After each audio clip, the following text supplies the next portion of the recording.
Where's my shit at? Welcome to another edition of Monday Madness. Tonight our guests will be Brian Brennan and Nandor Fox Shaffer, and a special extra time with Glenn B. Fleming to do some auctioning of the hatch art because he missed out this weekend. He had stuff going on, family stuff, so he couldn't be out to auction off any art. So at 5 o'clock, when we bring Glenn out, some of that hatch art that people were asking about over the weekend is going to be finding its way to see you. Now then, Monday Madness with Pops and the Richness is a Madness Comic Network production, providing online promotional services for the indie comic community. What's up, Rich? Hey, man, how you doing? How's it going? Oh, man, you know me. It's been a long weekend. Yes. I'm wrecked. Oh, my. I know how you feel. Well, actually, I don't know how you feel because you've been sitting down the whole time, going guest after guest after guest. I mean, that's far more than I can do at any given time. God, I can't get the damn TV to turn off. Stay off. Oh, man. So, did you have a good time with your shows with the weekend thing, though? I mean, who was your standout guest at that point? Out of anybody, like who was there? I kind of forgot who was there. Well, I mean, we had the usual, the usual suspects from England. Peter Clinton was new. Okay, that was a new person that came out, But it was mostly people we're all familiar with, Russ Leach, and our crowd, right? Our UK crowd. Right. We did miss a couple people. David Brink timing didn't fit right. Bristolian Dave told everybody the wrong time, so Peter Gilmore wasn't out there. But yeah, it happens. We still ended up with a pretty good panel there. I mean, David Fee came out. We had a couple other people come out. It was pretty good, and we auctioned off some stuff. Did real good on the auction. Over $1,000 worth of art sold, which Pop Culture Adventure bought most of. 300 something of that went to charity. So something of what again? I'm sorry, I didn't hear you. What? I said 300 of that went to charities. Oh wow! So did pretty good. Had a good time. Hopefully we'll auction off some more stuff tonight for Glenn. Maybe Glenn. Let's things that I got. I didn't even get to show off any of the art I was auctioning off. Oh man, I want to get a Pops original. I got to get a Pops original. Well, I have to get for a lot of people actually. I have Mike's here. I have Mike's version of Incandescent that I still have to put in the frame. Thankfully, I have it saved properly, but I need to put that in the frame. And excuse me. And that kid that I did that thing for, the Iron Man with Dr. Strange performing the surgery, this young man, Oliver. I don't know if you remember that. Yeah, I remember. Yeah, I have to get that. He took the cover of chapter 1 of my book and he reproduced it in his own style. And it's going to be featured in chapter 2 along with Sophie's. I have Sophie's drawing in there. Sophia. I'm sorry. Yeah, my apologies. Sophia is definitely featured in my book, as is Oliver. I'm very proud that two of them are there. We do have our first guest in the backstage, and I'm gonna drop this link in the chat real quick so everybody can go check out his book. We'll be looking at it. We'll be talking to him. Mr. Brian Brennan. The book is Children of Genesis. Yes. So there it is in the chat. And this is Mr. Comic Cowboy himself. How we doing, fellas? How we doing? Good, man. Look at you all comic cowboyish and stuff like that, man. I'm not all that legit. That's for sure. If you click that link and check how many people bought my book. I'm not all that legit. But is this your first one? What's that? Is this your first one? This is my first book. It's the second campaign for the same book Like I was trying to get it made, and then I said, "Screw it! I'm just gonna make it myself." You know what I'm saying? Like I had already begun making it, but I had the amount of money I spent on art for the book. You know what I mean? Between concept art and actual pages. You know what I'm saying? Because I'm not the artist. I'm the writer, creator guy. Fucking guy. Anyway, bro, that's an awesome hat. We're talking about me already. I didn't even say hello. What the fuck is that? That's terrible. That's fucking. Oh my god, man, you're bringing me back. Whereabouts in Brooklyn you from, man? South Brooklyn, like Sheepshead Bay, Brighton Beach area. Yeah. Holy shit! Get out of here! No fucking way. Yeah, I went to Shaolin when I was a kid. Salute, bro. Fuck, man, that's dope. Holy shit! A Book of Point, the house. Love it, love it. Bro, I'm thinking, man, Pops. I'm sorry, I didn't mean to interrupt you. Do you want to ask something? Dude, you roll. You guys from the same neighborhood. You just keep right on talking. I just got that. You know. Yeah, I'm not in that neighborhood no more. I'm across the pond, man. I wound up married with a British chick, and I'm in friggin' Nottingham of all places. You know, where they shoot the arrows and all that stuff. Well, the sheriff of Nottingham and all that, isn't that where fucking Sherlock Holmes, fucking Robin Hood, one of them fucking British bastards that fucking solve crime or fight crime or fight the rich or whatever the fuck they're doing, fighting for freedom. Hey, how we doing? Anyway, you love it, man. I want to let's get to the thing. This is the second time you're doing this campaign, and you chose a flexible goal. That's a good idea. You know, with me, it happened with me in my first book, and I had a Kickstarter.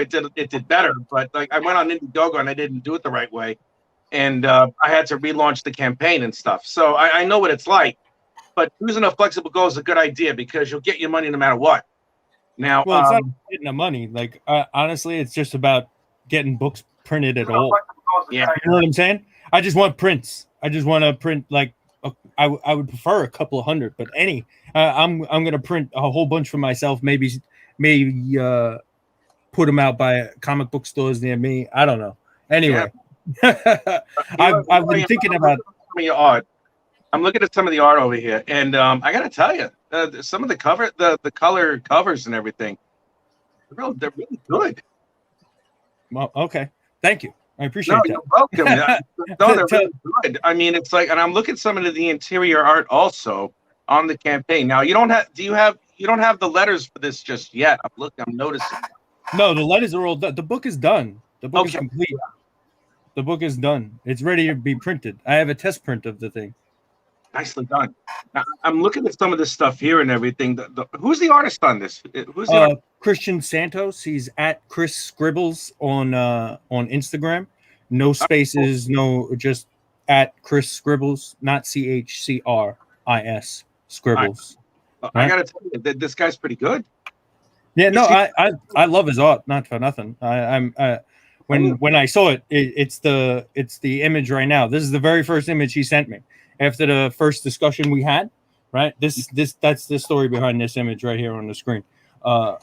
After the first discussion we had, like in person, like we sat down, we had lunch, because this is my baby. You know what I mean? I've been putting this thing together, writing this thing for a few years now. Like, and well, it's not just this one issue. I have volume 1 through 4 is written and like ready for me to just start paying an artist to get into pages. You know what I mean? But I just started writing volume 5, and I'm thinking it's like a hot start, right? And it's superhero stuff at that point. I'm thinking I could do like I don't even have to rewrite anything. I don't think I just have to write volume 5 on within mind that I don't want to reveal too much about volume 1 through 4. You know what I mean? Because the superhero stuff is what sells. You know what I mean? This is hard sci-fi. As Critical Blast was talking, I was on Critical Blast show and he was talking about it. And he was saying, like, it's hard sci-fi, whatever. I'm also a complete and utter unknown, right? And nobody's even read anything of mine. So I get it. Like, like I'm not...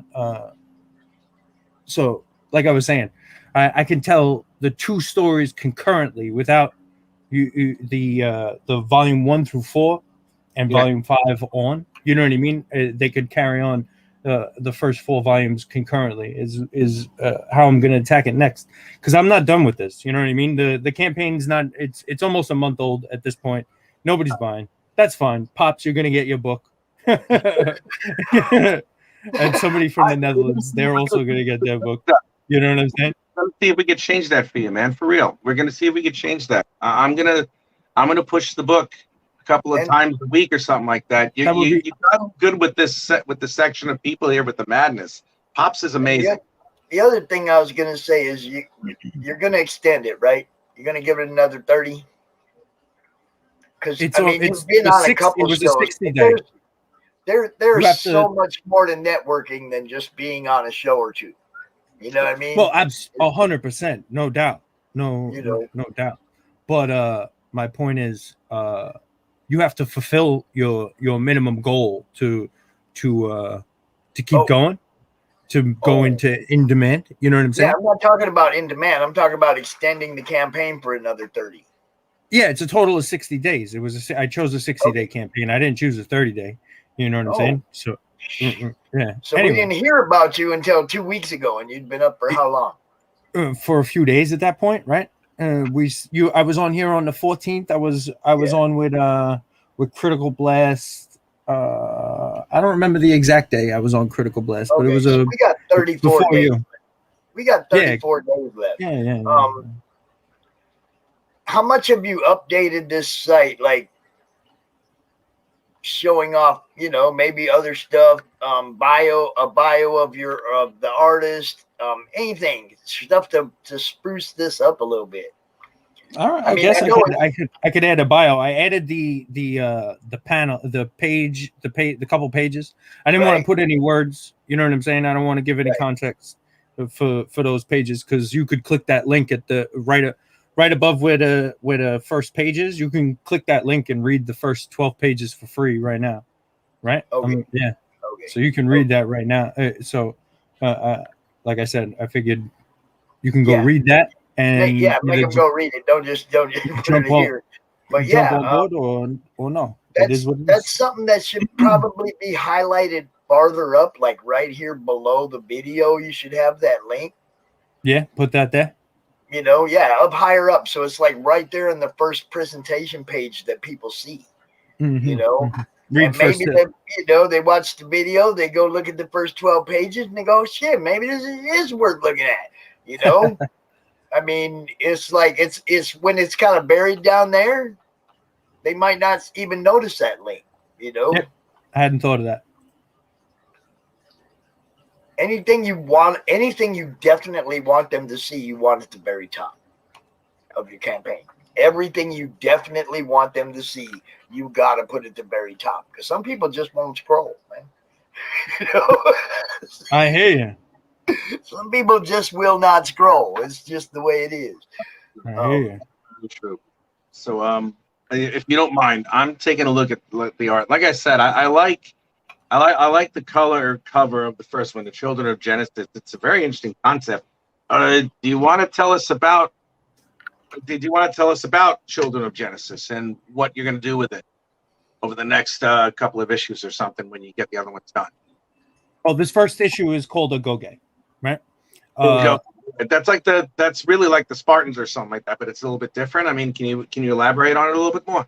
The only difference is that there's it's on an alien world, and they're not 7, and there's women too, right? There's chicks too, right? They're all being released into the wild to see if they can not attain manhood, but humanhood, so to speak. You kind of like the Frank Herbert, Paul Atreides. What's the line? Well, do you suggest that Duke's son is not human? And she's like, what does she say? Maybe I'm suggest. Fuck! God damn it! I don't know the goddamn line. I know fucking. God, what the fuck? You're fucking awesome. Fucking crazy. I love it. Oh man. No, I like this. I mean, it's like I like the idea of it. I mean, since it's based off since it takes some cues from the ritual that's akin to those of Spartan society and all that, especially in outer space. It's a nice. To me, it's an interesting concept when you mix sci-fi with that. And Thank there's you. without realizing, I'm sure you know this. Since you wrote it, you could probably do a hell of a lot more than just go through the standard Agogi stuff. What you have here, and I'm looking at some of this art, and this guy is good. I like that he's good, and I gotta tell you, this would flourish if you could find a way to have this colored, especially the way that you have the cover colored like this. This is gorgeous. Absolutely. I wish this. Man, if you have an opportunity to get this colored all the way through, well, whatever. That would have been a stretch goal. We would have hit 1,000, and I would have been like, okay, stretch goal. Let's get this thing colored, guys. This is how much money it's going to cost me. Please, right. please, okay. please. And let's get that's there. Exactly what you do. You got to get the funding first, though. Yeah. But anyway, the like I said, that's big wood. That's true. That's money. I'm trying to get the story. You know what I mean? You're 100% correct that with colors, this is because it's written as a colorful story. You know what I mean? Like in the pages that I wrote, like there's colorful descriptions, and there's, you know what I mean? Like for him to draw within my, you know what I mean? I'm pretty descriptive in the way that I write my script for him to. It depends. Some pages I take my cues from him. Like I'll write him a couple of paragraphs, and I'll ask him, I want to do like a series of action through here. Now, I don't want to like constrict you to like a panel format. This is what I want to get done, kind of thing. In these few pages, do you think you need more pages? Do you think you need less pages? Things like that. So, but mostly it's like panel by panel format is the way I send a script to this kid. Okay. Yeah. But that puts in the detail that you're looking for. Let's go over. Let's take a look at this, and let's go over the reward. Let's go over the perks that you have over here. Now, the first one is the digital copy. It's the Children of Genesis issue 1 PDF. You have that at $5 American. What's up, Brianna K? Yeah, $5 American. Yeah.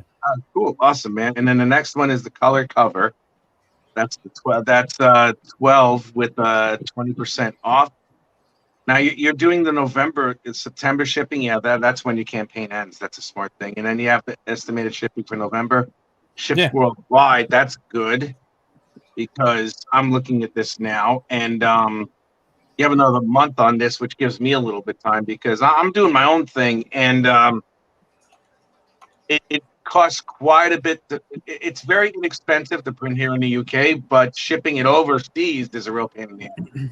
Forget about all that. Getting a book, if you're paying an artist properly to do a book, and I certainly don't feel like I paid Christian like he I paid him good money, but not enough money. And there's no way you know what I mean? Like I wish I could pay him more. You know what I'm saying? I wish I could pay him double what I paid him. All y'all need to back this book so Duke can pay his artist. So I can pay him twice or 3 times as much. That would have been nice. I mean, I back this right away because you know me. I want to get the ball rolling. I want to help you guys get going, when I can. And yeah, man. I mean, the price is right. Ain't too many $12 books out here, not anymore. Everything's 20, 25. You guys know what's up. Well, the whole hope is to be able to bring the price down, right? If the book pays for the art and everything like that, then you're automatically able to bring the price down on the book. You know what I'm saying? Like I get shipping and all that is I guess I'm just seeing it from my perspective because I'm not the artist drawing the book. I know a lot of people in Comicsgate are the artists themselves drawing the book and all that. That would have been. I wish I was that good. I am so envious of actual like artists and their ability to just fucking draw, man. Jeez. watching some of them draw streams with like Ethan Van Sciver and shit. It's pretty crazy. Any draw stream with an artist Pretty is good. halfway decent. Yeah. So you have all this stuff here, and now how much of now you just have the one issue done, correct, art wise and all that stuff? Yeah. All right, good. Well, I'm going to be optimistic when you get this funded enough for yourself, so this can go printing and all that other jazz. When do you think you would start on production for the next issue? Well, I wish I was already in production on the next issue, but like, trust me, sometimes it takes a while. It really does. Anytime I have disposable income, I'm paying for pages to get my books done, bro. Like this is what I want to do. I want to tell this story. Like this is I feel like it's a super cool concept. I don't know. Me and my homeboy, it's my IP, but my homeboy helped me put together all the concept art. Like this is somebody who I grew up with doing this. You know, like making fucking construction paper comics in the basement and shit. You know what I mean? In couch cushion forts and shit. I remember that. I did when I was a kid. Trust me. Mm-hmm. I mean that. You know, it's like you do all that stuff. I mean, my journey is similar to yours in a lot of ways, and you should, whatever it is, man. The simple fact that you did it, that takes balls. It does. You know, because a lot of people don't. There are people who talk about it, you know, and then they incessantly talk about it over and over and over again. And I had a girlfriend who, with her husband, whatever the fuck he was, they were both writers. They both had master's degrees in dramatic. Hold on. Can I just ask you a question about that sentence? Yeah. I had a girlfriend who had a husband, an ex-husband. No, a husband. Oh, just at the moment. But no, they were poly, and it's not like I was, like I was like the Hound and shit. You know, they were like poly for a bit, but trust me, this guy actually offered his wife to me. And a long story. And what happened was that they were talking about like the novel they've been writing for the past 10 years. You know what I'm trying to say? It took Frank Herbert 6 years of research before he wrote Word One on the first issue, the first Dune novel, right? That sounds probably correct. The thing that is though, it's like I know them, and I still know of them, and I've seen them a couple of times on their social media feed. They're doing absolutely nothing with it, and this was about a good 6-7 years ago, and they were already on it for a decade. So it's like. Well, what it is that sometimes, there are people who talk about their big dream that they want. And what happens is that they may have aspirations for it, but when you repeat it over and over and over again, it gives you like something of a confirmation bias, where it's like, even if you type a little bit of something here, you think you're on your way. And a lot of people fall into that victimization, that self-victimization of it, and you have not. You and your friend have taken it, and you brought it to this level, regardless of whatever the hell it is. Be proud of the simple fact that you had the guts to do this. Not a lot of people do. I think I look at the book. Well, seriously, look, my friend, I started at Marvel Comics in 1995. I did that for 10 years. And then I worked at DC Comics for 2. And I've been in the indie circuit for the past 8. I just started doing the self-publishing this year. I know how it is. And trust me when I tell you, I've been a pro for quite some time. I'm not as great as some of the people that you mentioned, but trust me when I tell you, I know what's good. And I think this is very good. Are you an artist or a writer? Everything. I try to draw, but I'm fucking. I've been at it since I was 4. Really, I'm a one trick pony. I got to copy something. That's it. That's not a bad thing. I think I was dipped in some sort of chemicals when I was a kid. Who knows? But, so check it out. The link is in the chat. The link is in the chat to check this book out. It's also in the description on YouTube. You look down there. Everything's down there. Brian, it's always great talking to you. I want you to tell everybody where they can find you and, any other things you might be working on. On- If you got an Insta or any of that, let everybody know. There's this. I'm on Facebook at Devoid Comics, and I'm on Instagram at Orc Cloud Clown Comic Cowboy Clown. No. Anyway, yeah. Anyway, Drop that link in the private chat for me, bro, so I can put it in the comments. just the Facebook one. The Facebook one is fun. At Devoid Comics on Facebook, Children of Genesis will pop up. You'll recognize the icon, I'm sure. Anyway, thanks for having me. I appreciate it. Nah, man, it's deserved, man. Good luck. I wish you nothing but luck. Go get Thank it. you. Yeah. Have a good one. You too, bud. Take it easy. All right. Now, y'all know what's up next, right? I love talking to this guy. I do too. This youngster just inspires me. He just inspires me to keep doing what I do, because if people like him are gonna come into the industry, I get to do this till I die. Hey guys, What's up, What's Nandor? How you doing, brother? The I'm oldest doing all right. my entire life. There you go. How are you? Oh, what's up, guys? I'm Minnesota. glad to be here. I'm glad to be in the madness. So Yeah. I feel pretty mad right now. In these last couple of days, I feel like I'm going a little crazy right now. So this is You're perfect. feeling it, huh? You're like $436 away from funded with 49 hours to go. I know Yeah. you're feeling it, huh? You're feeling it. It's just like, we're gonna get there. We're gonna come on. I know. That's Yeah, why this we're is here, when I start. Yeah, really just begging people at this point where I'm like, come on, guys. Come on, like help me out. I'm gonna be on the streets, if this doesn't fun. So like this is what I need right now.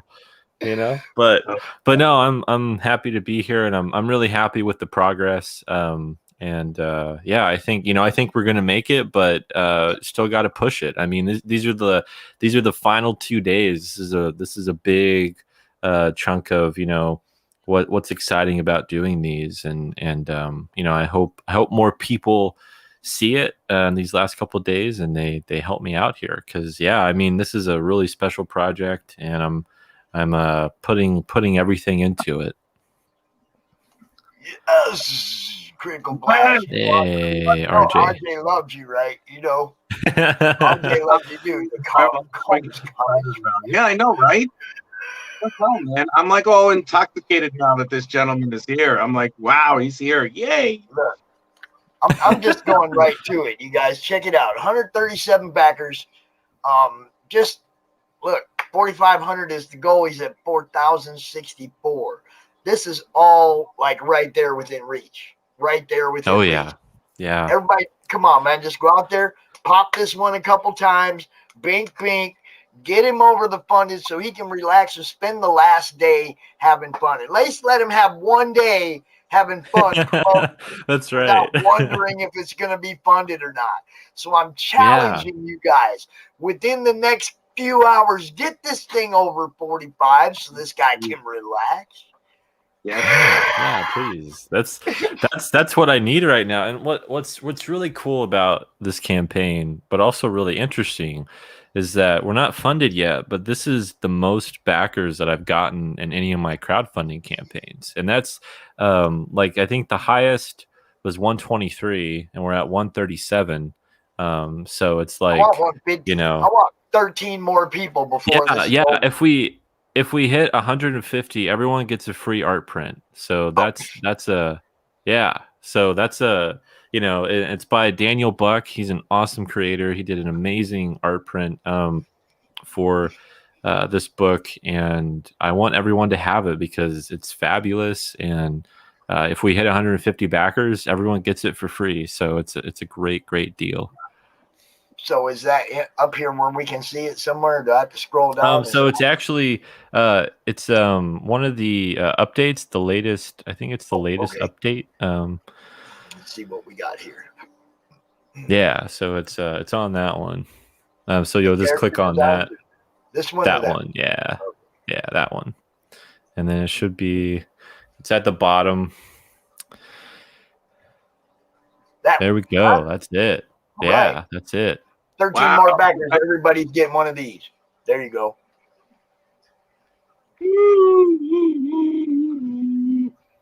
And see, when he put this up, he was 847 away. And he's like, here we go. I'm throwing something up there to entice people. And he got some more people. See, that's how this works, y'all. You know? Yeah. He sent Pops an email. Why does that feel so surreal? I do not know. Do I have to check my email? Because I look over there so rarely. It's only when somebody says they emailed me do I even look. They'll be like, didn't you get my email? I'd be like, no, I never look at email. What do we got? Where are we at this point? I do not see anything from anybody I don't know. Did you send it to the right email? That's all I can say. Popspanzant at outlook.com is the email I use. There could be 40 other ones that I used to use, but since I started doing the Madness Comic Network and trying to keep everything organized and set up PayPal and got a credit card, a debit card and all that, I kind of put it all in one place. So yeah. Exactly. We only interact here. I might have seen you on Facebook or something. Aren't you on Facebook or Twitter? Oh, she was. Anyway, yeah, man, this project, you guys, get back up here. This project. Tell everybody a little bit about the two different stories you're telling here. Yeah. Should I just play the video first? Should I just play video? Sure. Why not? All right. Let's kick it with the video. And I got to mute myself, though, first, so we do this right. All right. Yeah. Yeah, this will explain everything. It's a funny thing. Very often I'll come to stations like this and do interviews. And I can't tell you how many times I've gone, let's say, to a television station, and the cameraman, somebody in his 30s maybe or late 20s, will walk over to me. It makes me feel very old. But he'll say, hey, Stan, gee whiz, I've been reading your stuff since I was 14. Tell me, how's the Hulk doing today? November 12th, 2018. I was at my day job like any other ordinary weekday. All at once, my phone started buzzing and I was getting calls and texts from friends. They all had the same thing to tell me. Stan Lee died. It was devastating. I wasn't prepared for Stan Lee, a man so instrumental in making my childhood, as well as millions of others, a childhood filled with imagination and possibilities, to be gone. A man whom, through his creations, gave me something irreplaceable, a place to escape and become inspired. I missed Stan Lee and needed to grieve. But being the writer I am, I also needed to give back. To do that, I needed to rediscover who he was, what he did, how he did it, and why. This is how Manchild came to be.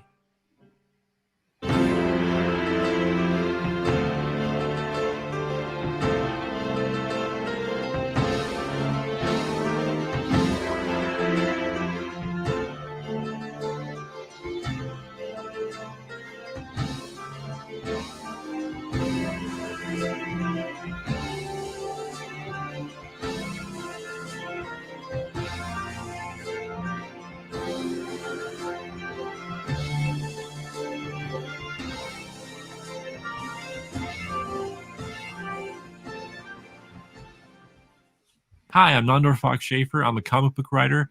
I published 3 graphic novels through Kickstarter, and I am so thrilled to finally bring my new project, Manchild, to the world. Manchild is going to be a 6-issue limited series. It is an homage to the Silver Age or Marvel Age of comics, and is a tribute to the work and life of Stan Lee, as well as a commentary on comic book fandom and the beauty and pitfalls of being a child at heart. The series will alternate between 2 storylines. The first featuring the adventures of the captivating Monarch Crier as he battles his arch foe, Professor Pilgrim, and the second featuring Rufus Boston and his friends, all super comic book nerds who are knee-deep in comic book culture. How the two relate are up to you, the reader, to discover. The first issue is 22 pages of action-packed, heartfelt storytelling written by myself, art by Jay Mazar, and letters by DC Hopkins. Manchild issue 1 also boasts the extraordinary talents of top Marvel, DC, and Image comic book artists such as Welby, Tom Riley, Nick Pitara, and Eisner Award-winning artist Tony Harris. This is a story about staring directly into the past and holding on to what matters and realizing what's holding on to you.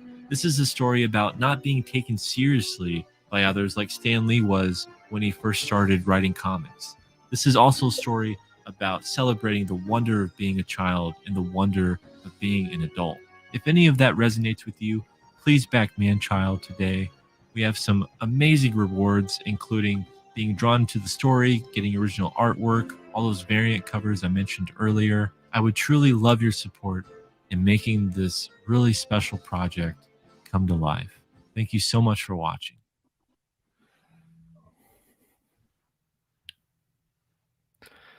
%. It's a funny thing. 90%. You're close, man. You're close. I know. We're getting there. Yeah, and I That's want great. everyone to know, there's still some original artwork available. There's only a couple slots left open for that. That would really help us out. Also, yeah, there's all these great variant covers that you can get. So if you're a fan of Tony Harris, if you're a fan of Nick Pitara, Tom Riley, Welby, any of those guys, you're gonna really, really, they're awesome artists and their covers are amazing, and it's highly affordable, and it's just one of the best deals that you can get in crowdfunded comics right now. Look at that. $10. $10. Let me see something. Hold on for a minute. I gotta look at something. Where are we at here? I'm gonna see what the rewards are too. I have to put my glasses on. 10 or more. You have the Manchild #1 with standard cover. It's on my list. Awesome. I'm sorry.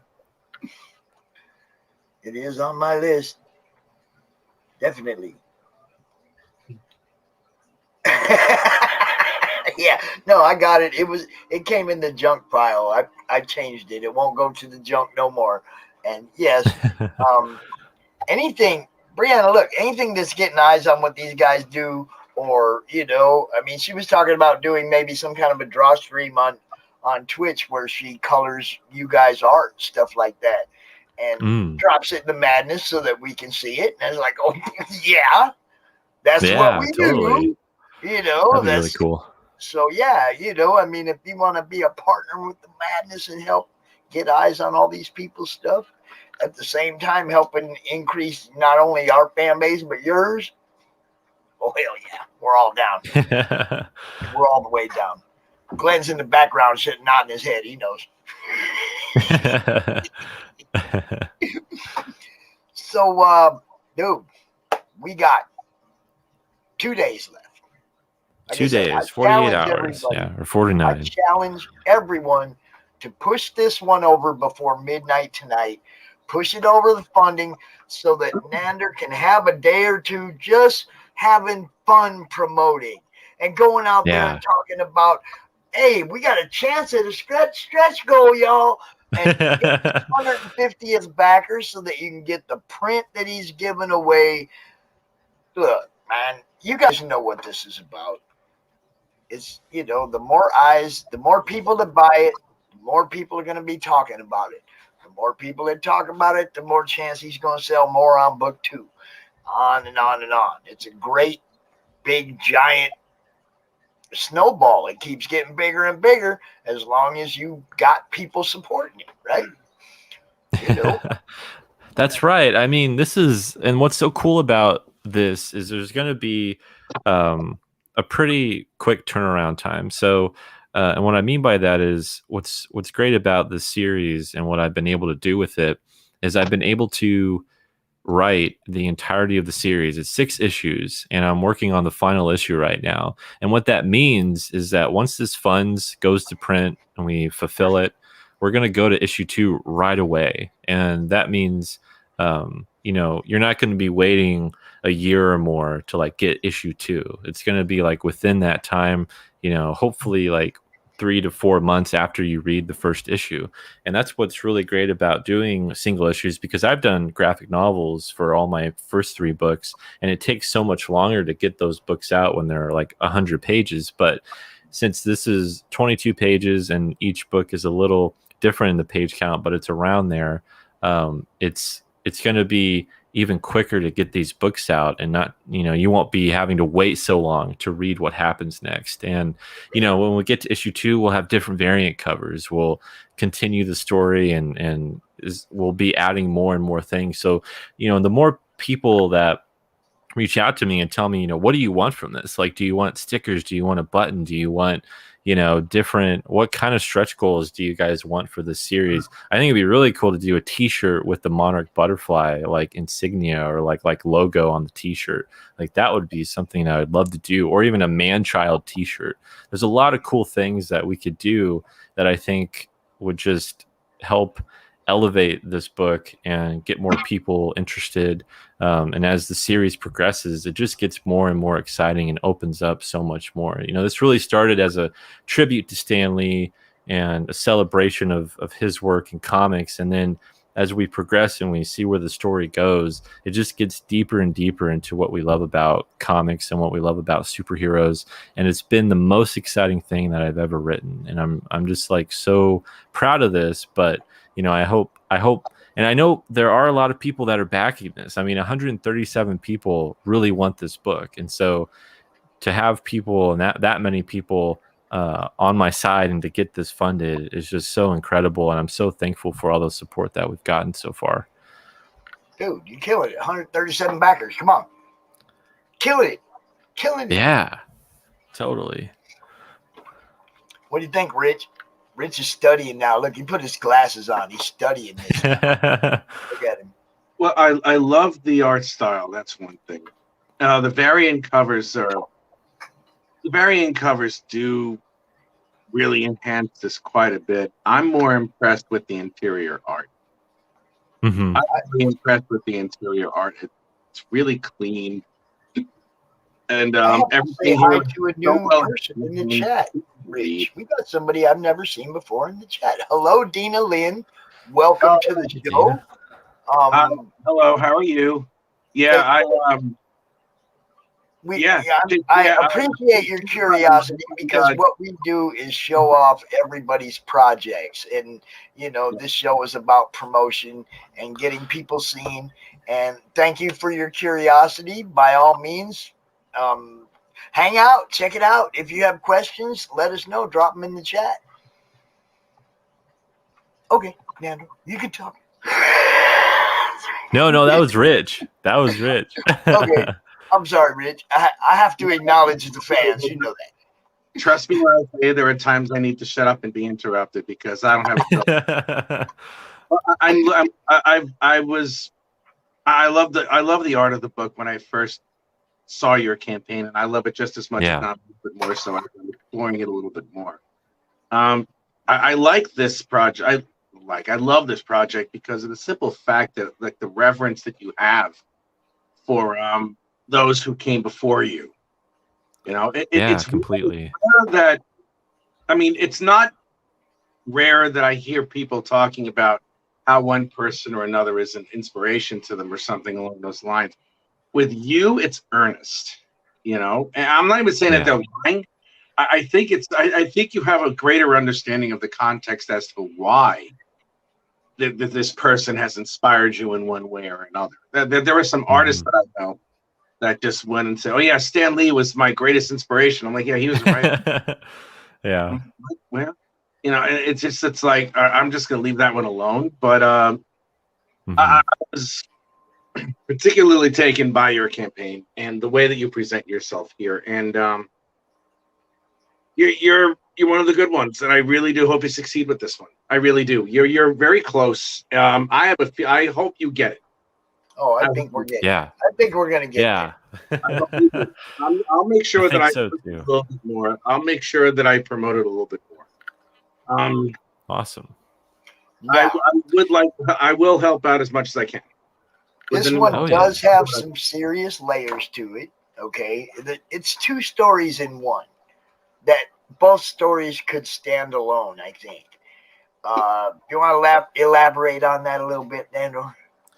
Yeah, what's so cool about the series, and a big reason, I didn't want to just do a throwback book, because I didn't want to just do like, okay, this is a Silver Age superhero story, and because I've seen a lot of books like that and they're great, but I wanted to add myself in there. I wanted to, okay, what could Nandor do with something like this? And I was trying to find my own voice with this book, and I thought, it's one thing just to do a throwback story or an homage to the Silver Age and Marvel Age of comics, and to all these wonderful creators that we've had over the years, and people that really built the foundation for what we have now. But it was also wanting to look at modern day comics and look at fandom today, and just how much everything has changed over the years, and just observing that. And that's something that you'll have this back and forth. What's really interesting and kind of meta about the series that I think is really, really cool. So you're reading a comic, or you watch a movie, you've just gotten home from work, you've been doing your reality check-in, you're doing work, you're doing the dishes, you're doing all the things that you got to do, and then you sit down, you read a comic, or you watch a movie, or listen to a podcast or something, and you're immediately absorbed into that world if it's doing its job correctly. And what's so cool about this series is that you're going to be reading about this Silver Age type of superhero story, and then you're going to flip the page, you're going to turn the page, and then you're going to be in reality.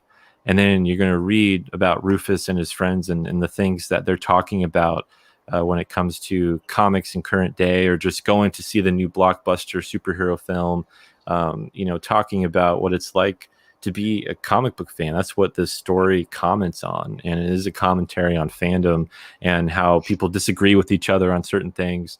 And then you're going to be reading that, and then you're going to flip the page, and then you're back in the superhero world. And that's just what it's like to be a comic book fan, and what it's like to be someone who loves to be absorbed in these stories. Is as you're reading it, you're going to get that push and pull of reality and fantasy, and just what that is like on a day-to-day basis. And you're also going to see, okay, this is where we started, and this is where we are. How did we get here? And it's going to build and bridge that gap between, how comics started and where we are, and how comic book fans have changed, and also just how we've changed about talking about comics, and how much they've matured over the years.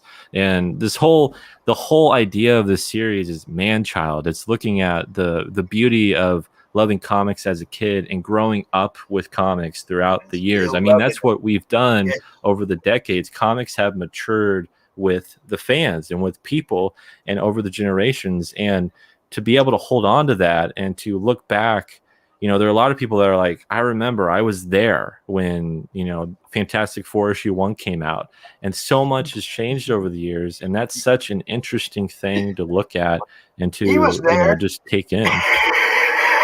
Yeah, Glenn was there. Yeah, he was there. He was there. Hey, Glenn. Hi there. I was there, but I don't remember. I was very small. I had to do it. It was a great segue. It was. Guys that were there. Yep.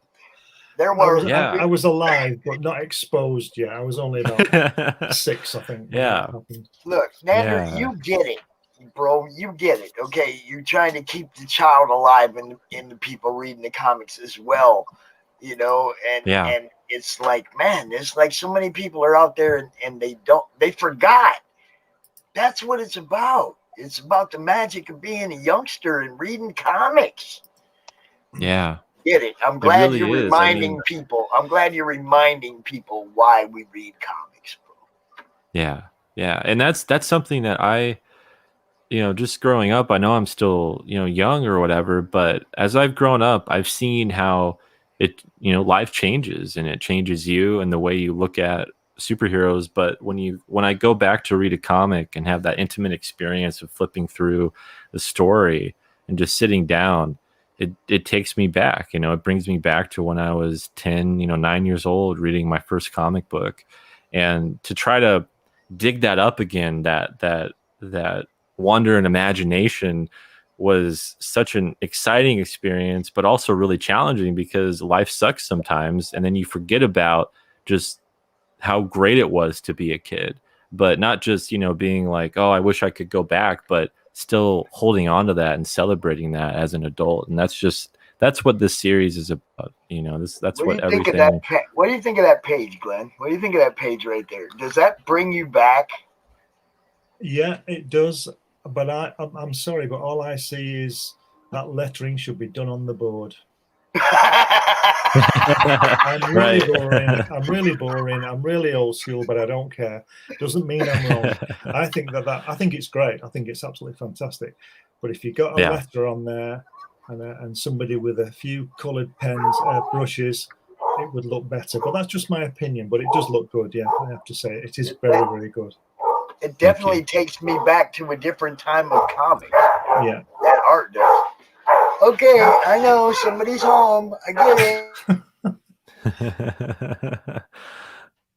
I was interested to see Nandor's Stan Lee homage a couple of minutes ago. That's the thing that interests me in certain ways. With me being Jack Kirby's biggest fan, that could be a show for you, Pops.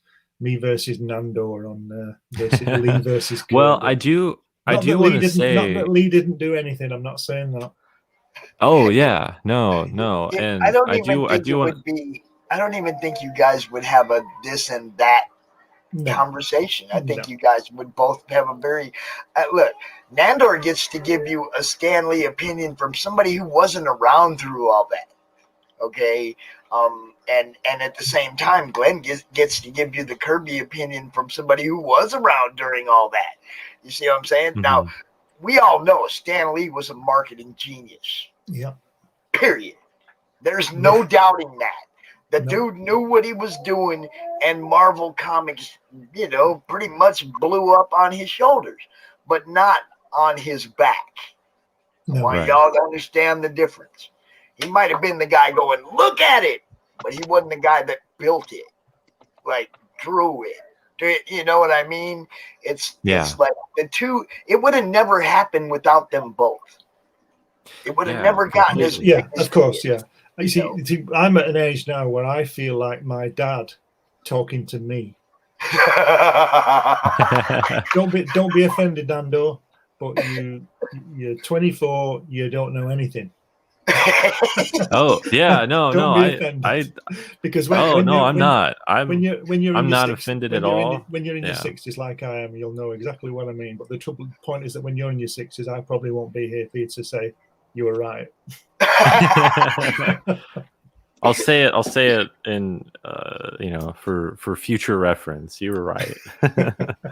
but I will say Stanley was a genius. Yeah, he was. Yeah, I will say I did. I want everyone to know. I didn't just think of this story and was like, I want to do something for Stan Lee, and this is what I did. I read.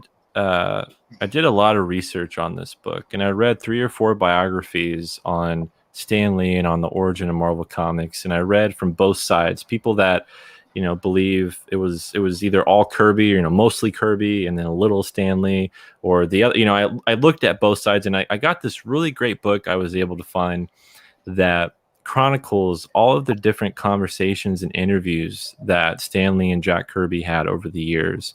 And I looked at that and read that, and I got to see how things got a little gray, how things got a little muddy, how there was tension between the two, and just how all that really came to be. And it was increasingly fascinating to me. And also I think it paralleled the idea, because it changed the way I thought about Stan Lee. It really did. And some good, some bad. But what it did, it also made me look at that idea of, heroes, we put them on this pedestal, and sometimes they're not what we think they are. And that's something that that's something that's changed about superheroes in general too, because they become more grounded. they were at a time where we looked at them and they were perfect. And that's something Stan Lee looked at the DC heroes and they were like, they're too perfect. You know, they're always just doing, you know, they don't have any issues. You know, it's like Peter Parker, he can't get to his job on time, or, you know, he has these issues that he can't do. And, you know, he has acne and all these things. Don't get me started on the golden tablet. yeah, no. But it's just, I think it's really, really fascinating to look at that. And that's something that in this first issue, there's actually, I'll give you an example here. There's actually a conversation that Rufus has with another comic book fan in the comic book store about that struggle between Stan Lee and Jack Kirby. They're not called that because of legal reasons, but you get the gist that these two characters are talking about, you know, who actually did what. And that's something that they have a back and forth with. And that's an ongoing conversation that we're having right now. And that's something that people do have and comic book fans do have over time. And I just think that's just a part of what it means, you know, when you look back at the history and you look to see, what's changed. I think that so Marv, say hi to Marv, y'all. Marv donated $125 to Comic Book for Kids and sold art over the weekend. Love you, Marv. Rock, dude. Anyway, hey, no, back to your pitch. We're taking time off your pitch. No, you're good.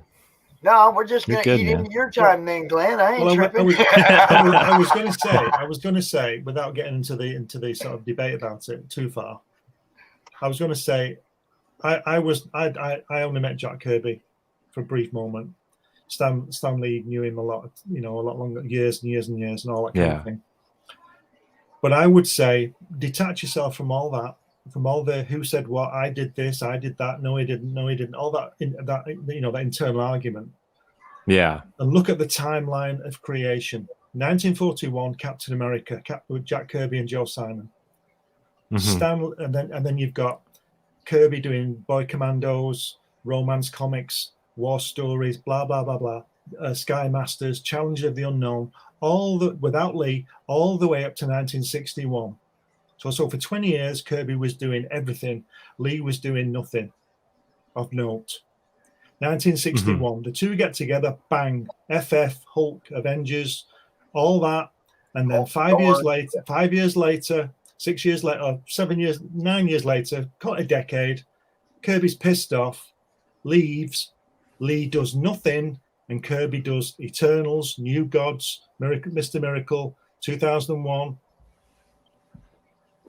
But Lee does nothing. The only time Lee comes back in the 70s is to do the Silver Surfer graphic novel. Now, who did he do that with?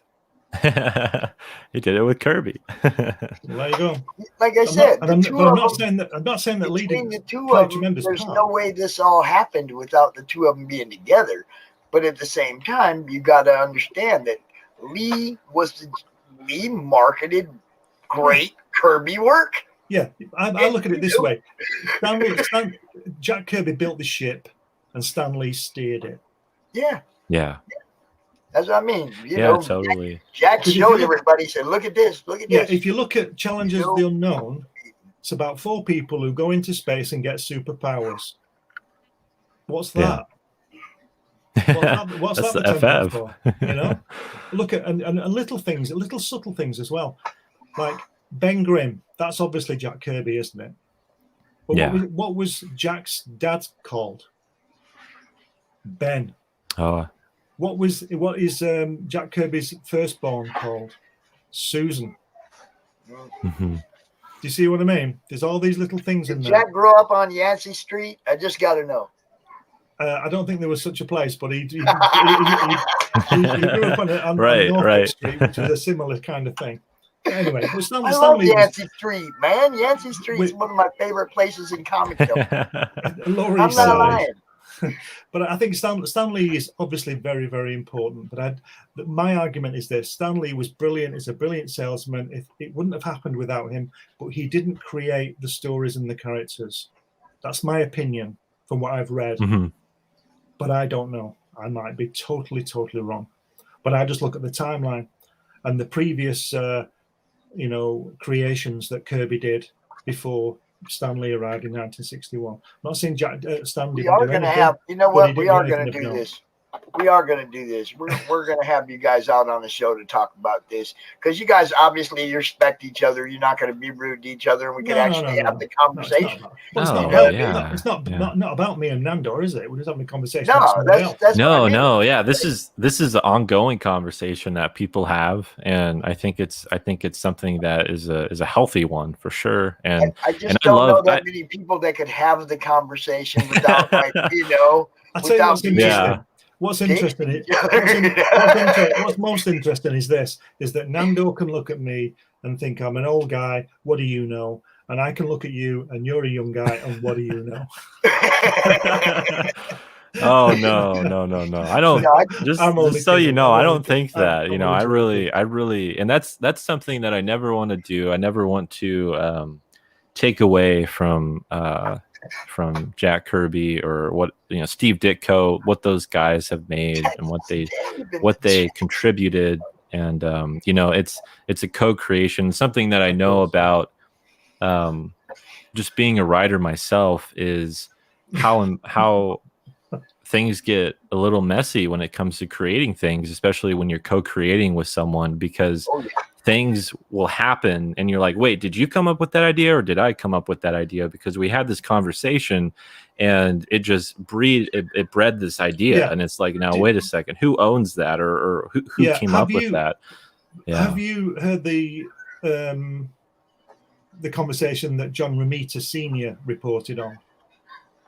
Have you heard about where they're in the car? No, I haven't read that one. They're in the car, right? Stan Lee's driving the car. Jack Kirby's in the front, sitting next to Stan Lee, and John Romita Sr. is in the back, right? And he's listening to these two guys. And Stan Lee's going on about this and this and this and this and this, and Jack Kirby's totally ignoring him and saying this and this and this and this and this. And then when the pages came in, it was what Jack had been saying, not what Stan had been saying. Yeah. Do you see what I mean? So. Totally. And Stan. Yeah, and Stan was like, he didn't listen to anything that I said. Well, how would he know? He was too busy talking, because if anybody ever shut up, it was him, wasn't it? But Stanley's brilliant. Oh, yeah. Yeah. So is Jack Kirby. Jack Kirby is, the king of comics. Yeah. So tell us a minute about Jay. Tell us a little something about Jay. Oh, Jay Mazar, he is the only person that could draw this book. He's an amazing artist. He does pencils, inks, colors. He does it all. I found him on a artist forum site, and I reached out to him, and he did a lot of his sequentials were for this noir book, this like crime thriller book, and it was black and white. It was just his inks, and he was like, why are you picking me? Like, I do like this like crime stuff. Like, I haven't done a superhero book before. And I said, it's because of those sequentials and the way that he was able to draw particularly women in that classic fashion that I really, really loved, and something that I think has been kind of lost with the way comics have gone. But I just love the way that he was able to have a very classic and kind of retro palette with his style, and he was incredibly easy to work with, and is a great communicator, and also has really just like, we came up with the character designs together, and for Monarch Crier and Professor Pilgrim, and I talk about that in the updates that I've been posting. And he is just one of the few artists that you meet that I've met, and I've worked with over 10 to 12 of them since the books that I've made. And he's one of the few artists that when I talk to, I know he's thinking exactly what I'm thinking. And it's just been such an incredible experience to work with him. But yeah, he does it all. And what's really cool, DC Hopkins, he's the letterer. He just got nominated for a Ringo Award for his lettering. And he does a lot of stuff for Image, Boom, Dark Horse, IDW. He's a professional letterer. He's amazing. And, these guys are bringing their A game. They're the top people that I could work with this book. No one else could do it. Well, I'm impressed with it. And I backed it, so. Oh yeah, yeah. Thank you so much, Pops. I'm looking forward to having this one. I don't know. Everybody can go through all this stuff on their time. Let's go through this side here real quick. PDF for $5. Man-child number Yeah. one. Pledge $10. You can get the standard cover and the PDF. 15. You can get the collector's edition. Which what does that mean? You sign it? Okay, you're signing it. Yeah, it's signed and it comes with the PDF. Yeah. Okay. Pledge 15 for the Well B variant cover. That's the one you got. Yeah. Yeah. Mm-hmm. And 15 for the Tom Riley variant cover. Also, all these come with a PDF. You got the Nick Pitara is 20. Yeah. The Tony Harris variant cover is 20. Yeah, and that's all Collector's free edition. shipping in the US. So you're not going to be spending any more than, like, you see $20, it's $20. The shipping's included. Cool. Then you got the collector's edition with the print, the PDF standard cover, and the Kickstarter exclusive art print. At 25, you get the variant with the art print again, which, the cover collector's edition. Okay. Right. And then at 30, the retailer bundle. Y'all know we're all down with retailer bundles. That's good right. move. We love supporting local comic book stores all over the country. If you're a local retailer and you want to you'll get 5 copies of Man-Child at the retail discount, and we'll have them in your store. There you go. $30 ship, 5 copies. Bing ding. Your name in the acknowledgments. Pledge 50 or more. Mm-hmm. Standard cover collector's edition signed, the Kickstarter exclusive print, and you get your name right up in there.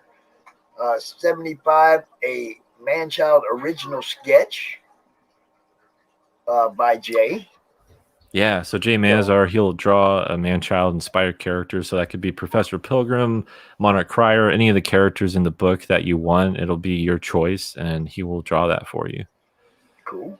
And at 80, all 4 covers, or 5 covers, right? Standard cover, Yeah, the 5 Well covers. Beat, Tom Riley, the Nick Pitara, and the Tony Harris cover, all the covers for 80. Pledge 85 or more, get the Foxhole Comics bundle. Yeah, so that includes all my books that I've done. Yes, Yeah. that brings seasons 1 and 2 into the picture, and those are both 80, 90, 100 page something books. Those are big books. They're over 100 pages hardcover. Yeah. Right. Those are nice books and a great story. I mean, and totally different from this, y'all. If you're looking for, it's totally different from this. Oh, Nandor here has shown me his inside. It's very deep, and it's not just old comic-y like this, or a tribute to somebody. He's got some deep in his game. There ain't no doubt. $150 gets you drawn into the book. I don't know what exactly that entails. Just a background character, or what's up with that? Yeah, no. So we'll draw your likeness into the book. You could be, a coworker of Rufus's. You won't be a main character in the story, right. But you will be, we like to. I've done this with my previous books, and you will be, it'll be easy to point you out. You won't just be like this rando in the very, very back that people look at. So, what if could somebody get killed off in your book?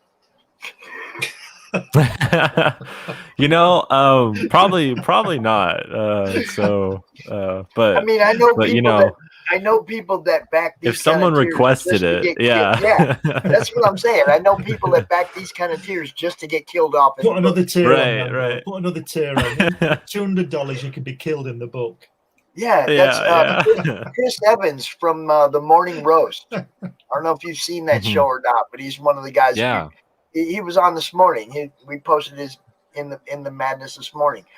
He loves to back tiers that he can get killed off in the book. He does it all the time. It's crazy. He's probably been killed in 20 books so far. He has a streak going right now. Yeah, he goes out of his way to get killed off in books. I get it. It's a great idea. I wish I'd thought of it first. How many times can you get killed off? Well, you, everybody's could, universe. you could start an award, couldn't you? You know, like you've been killed off. Yeah, you can get killed off in everybody's universe, right? Yeah, I tried to make sure that his Crom own. gets seen in everybody's universe. You could end up being a villain coming back, couldn't you, from the dead? You know, this guy Yeah. gets killed. That too. And then you got the original art from Man-Child #1. Now, what is this? The standard cover art, or what No, art yeah, is you get original 11 by 17 page from the first issue. So it's okay. Jay's pencils, yeah. And so yeah, you get the full page, and then you get everything with that bundle. Right. So as you get up, you know, everything culminates, accumulates. So you'll you get original art. You actually get drawn into the book as well as get the sketch. Yeah. And the art. Okay, look, you get a PDF, you get the standard cover collector's edition, you get the Man-Child Kickstarter exclusive art print, your name in the acknowledgments, you get Man-Child original sketch, you get to be drawn into Man-Child, and you get the Man-Child original art page for $200. Yeah. That's a pretty smoking freaking deal, y'all. If you're into that, you know, if you like the art and you like to get drawn in and whatnot, you can't beat that one. Somebody tag Chris right now. Tell me you can get killed off and get some original art. Gee. Yeah. I mean, it's a really, really sweet deal. And if we sell 2 of those, you know, we're pretty much funded there. So I mean, there we go. Okay, then we got some stuff that's no longer available, which means that's people are buying it. We like that. All right, y'all, you know what's up. 13 more backers between now and midnight. I don't know. Are you going on anybody else's show tonight?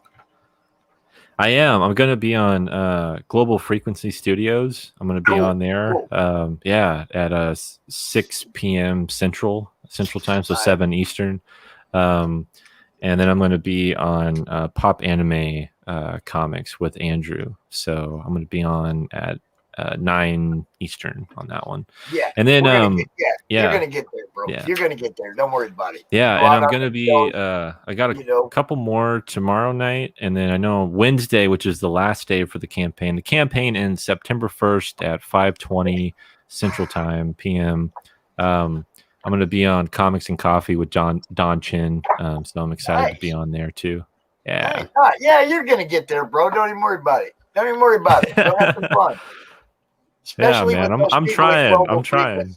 And Neff and Frequency Girl, they're a blast. They're cool to hang out with. Go have a blast, man. Sweet.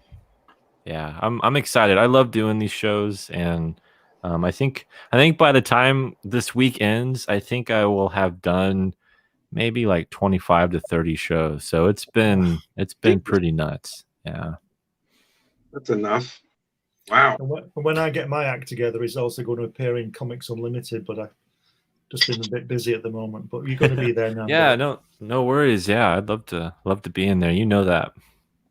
We'll sort something out. Yeah.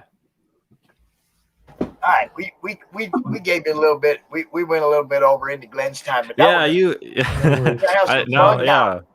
worry about me. We are going to jump on some. Look, Glenn didn't have a chance to come out for the auction this last weekend, so I told him I'd let him have the end of Monday Madness to auction off some hatch art.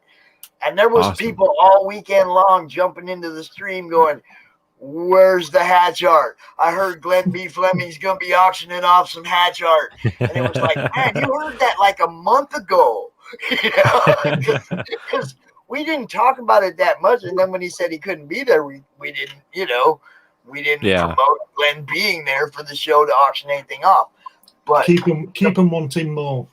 Oh man, look, right. And then he tells me he's going to auction off the first appearance of Hatch. In the book. First time he drew Hatch. Yeah. All right.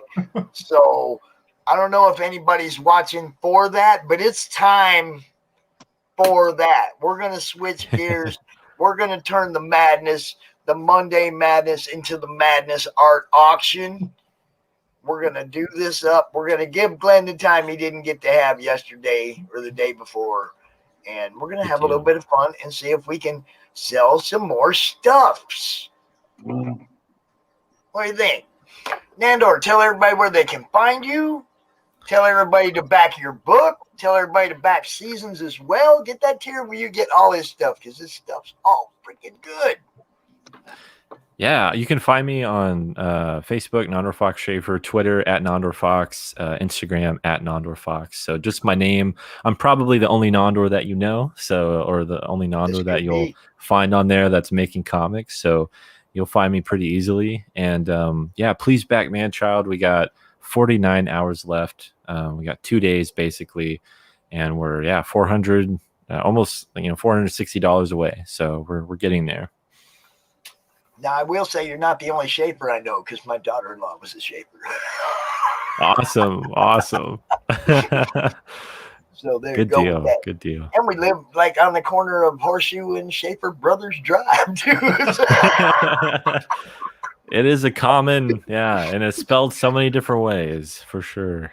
Yeah, but no, hers is that way, just like yours. So that's Cool. the only reason I bring it up. Otherwise, it wouldn't be the same, bro. Wouldn't. All right, so y'all go check out Manchild. Go watch him later on tonight too on Global Frequency and Pop. Yay. Pop Anime. Okay. Pop anime. Yeah. All right. Yeah. Well, hey, wish you luck, Glenn. Hope you sell some art. I'll be watching in the background, and thanks for everyone having me. Yeah, this was a blast, and I'll see you guys on the other side, I guess, the next time that I see you. So. Oh no, you'll see me in the chat on some shows. I mean the other side of the campaign, but there we go. I'll be in the chat hassling you all the way up till it's over, bro. You watch. All right. Sounds good, man. I'll see you guys later. All right, peace. Have a good night. All right, so we need to auction off all your art before 7 o'clock so I can go watch Global Frequency. Well, I've got quite a bit of it. I don't know whether somebody wants to buy all this stuff here. This is part of it. I don't know whether it's logo. Okay, well, you sent me some stuff already. Hi, David. Yeah. That I think I already have loaded in here. I just have to find it and we'll show it. Okay, look, you sent me that one, which is the newer one that you sent me, right? And you sent me this right here. Yep. And this was the view from the plane, right? Yep. And this is the first appearance of Hatch. In the book. Yeah. So the first time he pops his head up out the hatch is going to be up for auction. Now, we were basically just kind of letting the artist decide what they wanted to start the bidding at, right, and hoping that somebody jumps. Preferably include the shipping cost in the starting bids so we don't have to mess with that afterwards. What is your preferred form of payment? PayPal? Okay. All right. So what would you let's save this one for last. Let's not do this one first. Which one you want to do first, Blaine? Do the fishing rod one first. All right. Now, what page is this out of the book? That page, it's that page there. Okay. Now, the thing is that the artwork in the first book is all in black and white. It's just the line work. It's the second book that I've hand colored on the board. So when anybody gets it, if they want to bid for the book, the first book, the artwork will be in black and white. Okay. And that's page. I think it's probably about page 18. Okay. Which is the line work for that one. Now, page 18. I think it's page 18, yeah. But it's the black and white line artwork.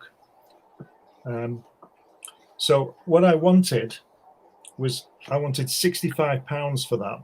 But what I'll do to kick it off, I'll drop it to 50, and I'll include the postage. And that's from the first book That's on Amazon right now, and it's the line art. Okay, so what's 50 pounds translate to us dummies over here? It's about $65, and that includes the postage. Okay, 65 shipped is the starting bid. I'm gonna make a little banner that says so.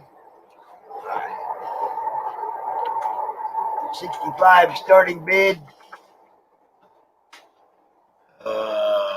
Edit. PayPal is the preferred method of payment. Ship. All right. So we'll just stick that down there across the bottom. We'll watch in the chat. Let me see. Do I have my copy of those rules that I can throw up there and make it easy? Screw it. All right, look. If you're gonna bid on bid on YouTube, please. On the YouTube channel, not on Facebook or Twitch, because they don't always show us the comments in a timely manner. So if you're bidding, please bid on the YouTube chat. Just say, 65 bid confirmed, and we'll push it on to the next one. I want to know where all those people were that were up in here yesterday saying, "Where's Glenn?" Yeah, wonder where they're all gone. They're all in bed. No, I mean, there were people I didn't know, Glenn. They were in the chat. Otherwise, I would remember. There were people I'd never seen before. There were obviously fans of yours that came. They've probably seen the color artwork, and I commented on that. But obviously, that's not for sale yet. Well, maybe it will be. I don't know. But that book isn't out yet. That's not finished yet. I'm about 8 or 9 pages away from finishing that. But that's all in full color, as you've seen. Excellent. Oh, he's gone. So come on, let's see some bidding. $65, chief at half the price. You know you want to. There's also a lot of other pages to pick up from that book, but I don't have scans of them, but I can show the original artwork here if anybody's interested. I like your style. Thank you. I like your storytelling. I do. It's subtle, and it not only is it subtle, but it gives the reader permission to imagine. I mean, without the words here, it gives the reader the ability to imagine what's going on, and if there's any type of internal dialogue. That's what I love about pages like this, where it's like you can see it. And I mean, whenever I see any pages like this without any words, I try and place whatever words that I'm thinking the characters like imagining or it's speaking to themselves at this point, especially with the action that's going on. Now, this is we're going to keep this page up for how long are we going to keep this page up for bid? I don't know. I don't know. Till more than one. How many do you want to put to bid altogether today? Say again. I'm sorry. How many pages are you going to put up for bid until we close off today? I'm not so sure, but I've got a strip there and there's another page, but I do have other pages, but I don't have the scans for them, you see. So you can't show them here, but I can show the original artwork. I love that with the bubbles. That's really fun. I'm sorry. There's a loop here with this internet. It's terrifying. I'm sorry. Okay.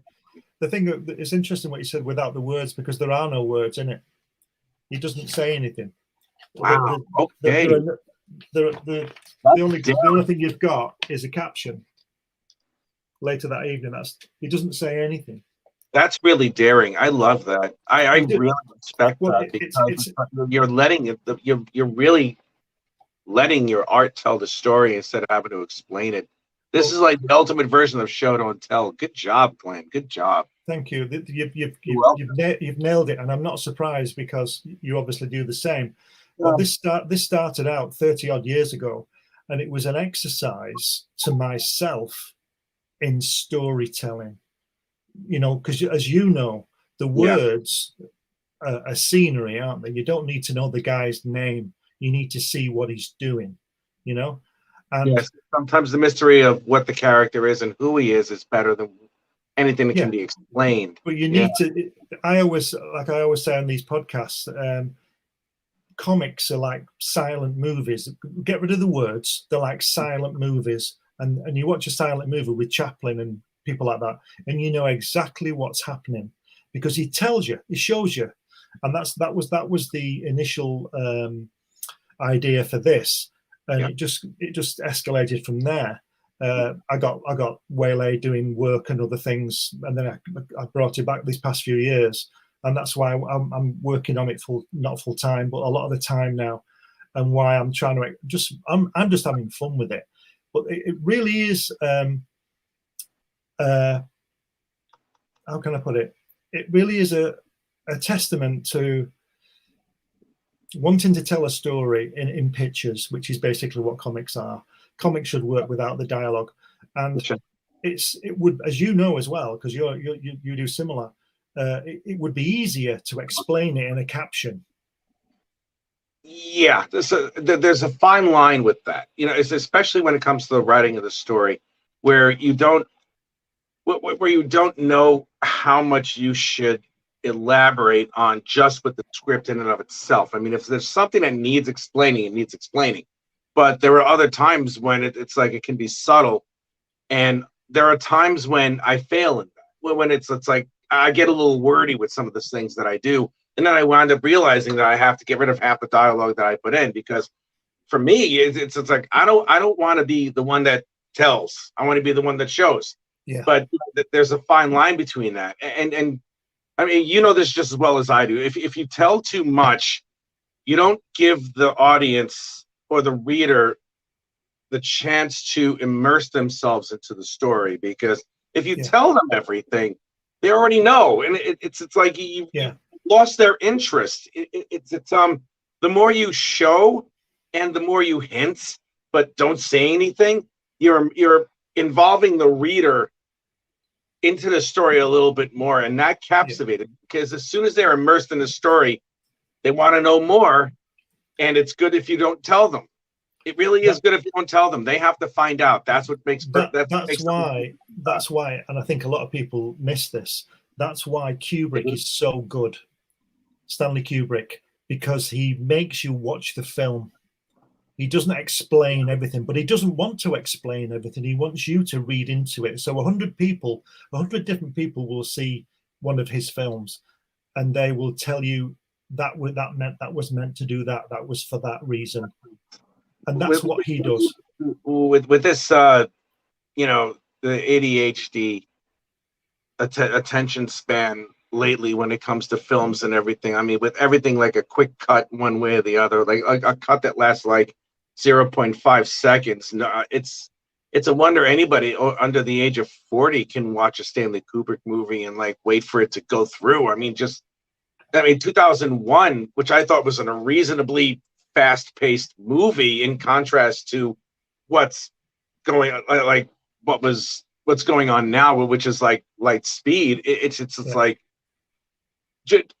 for me, one of the pivotal things about it was when Poole was let go, like the oxygen line was cut and he was just floating, and Bowman, when he got into the shuttle, it took him forever to get there. Now there were long shots of like Bowman focusing on trying to get Poole, and for me, it's like, what is Poole? What is Bowman thinking at this point?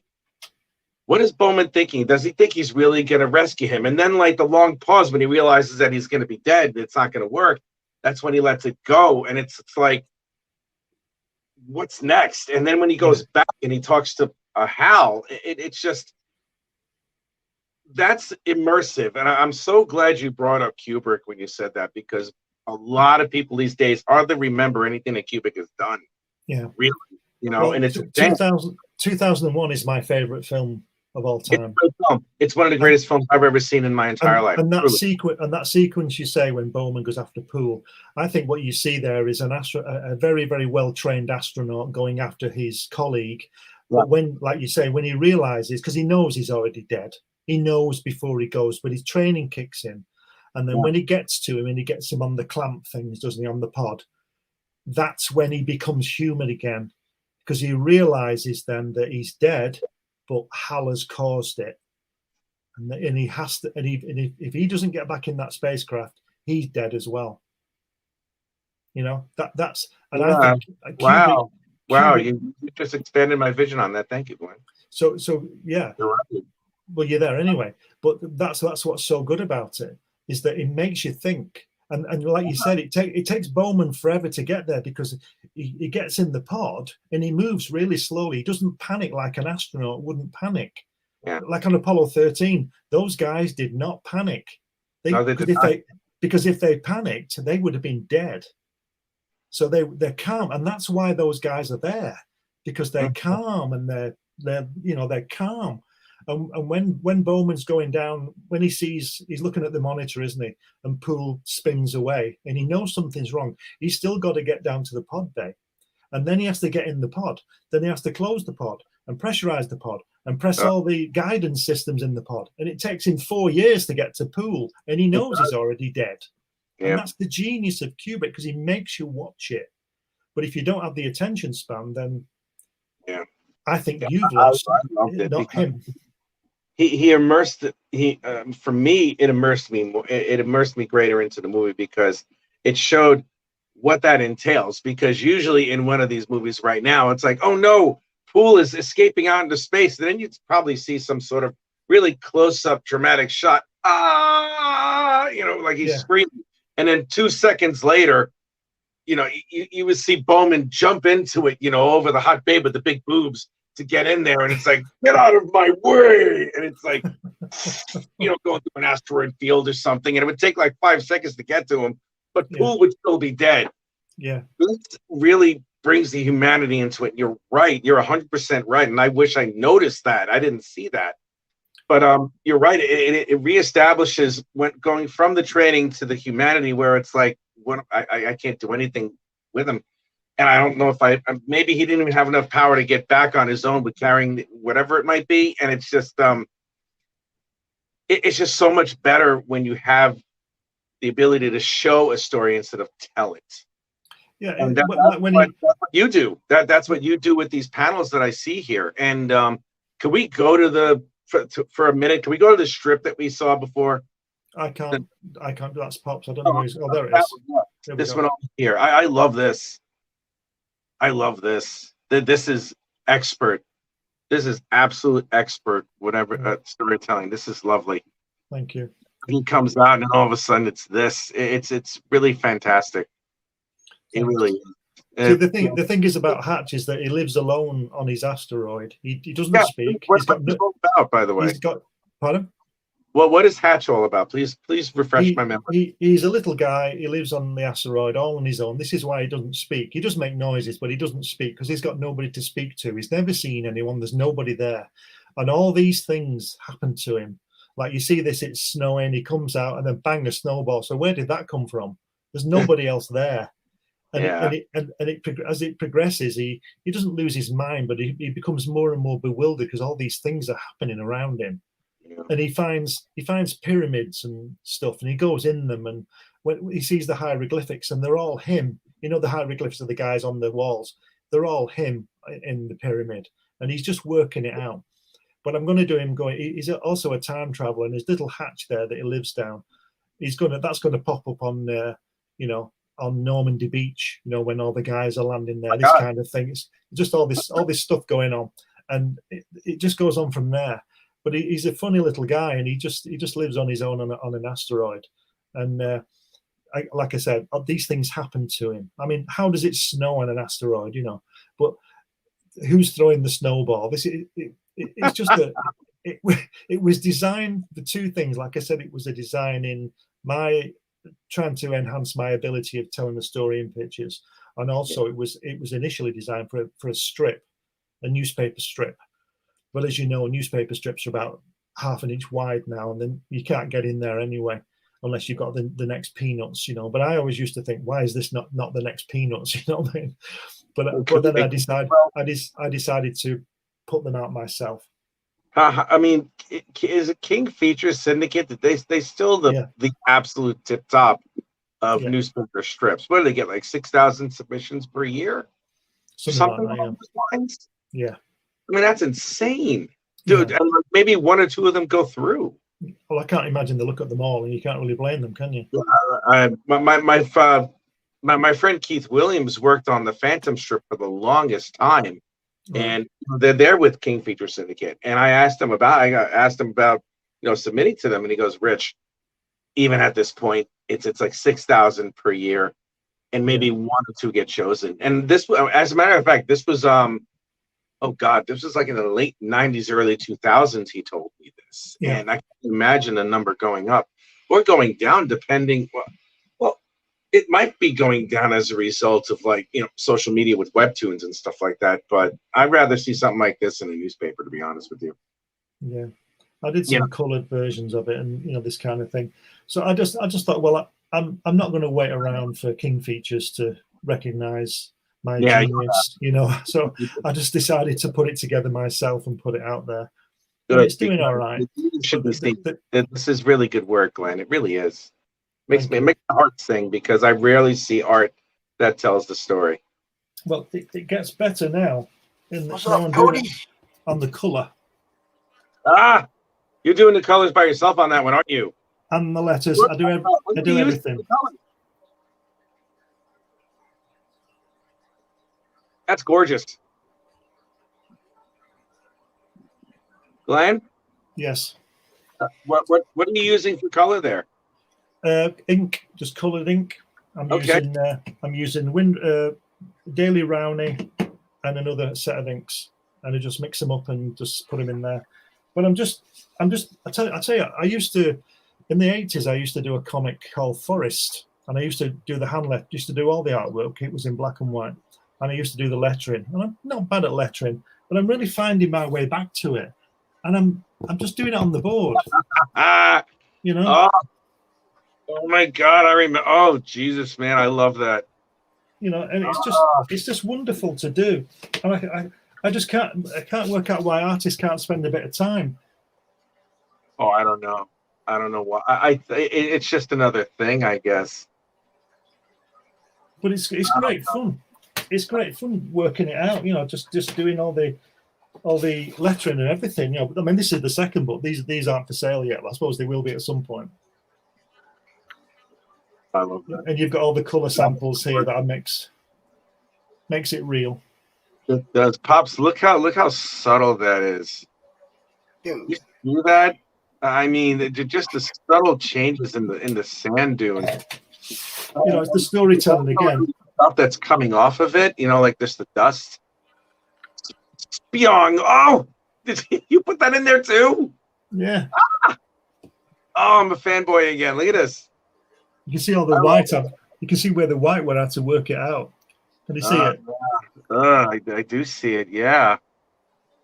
Yeah. Sometimes that gets there. I was when I was an intern at Marvel, I had the privilege of seeing the last vestige of pages handed in with the lettering on it, because right after that they started using the desktop publishing programs. Like they acquired Express in Photoshop at that point when it's like 1.0, and that's when they started putting the lettering in computers. And that's when Comic Craft came over and took over everything. That's in the second book again. That's lovely. I like that. Are you auctioning any of these? Not today. Oh, man. Not today.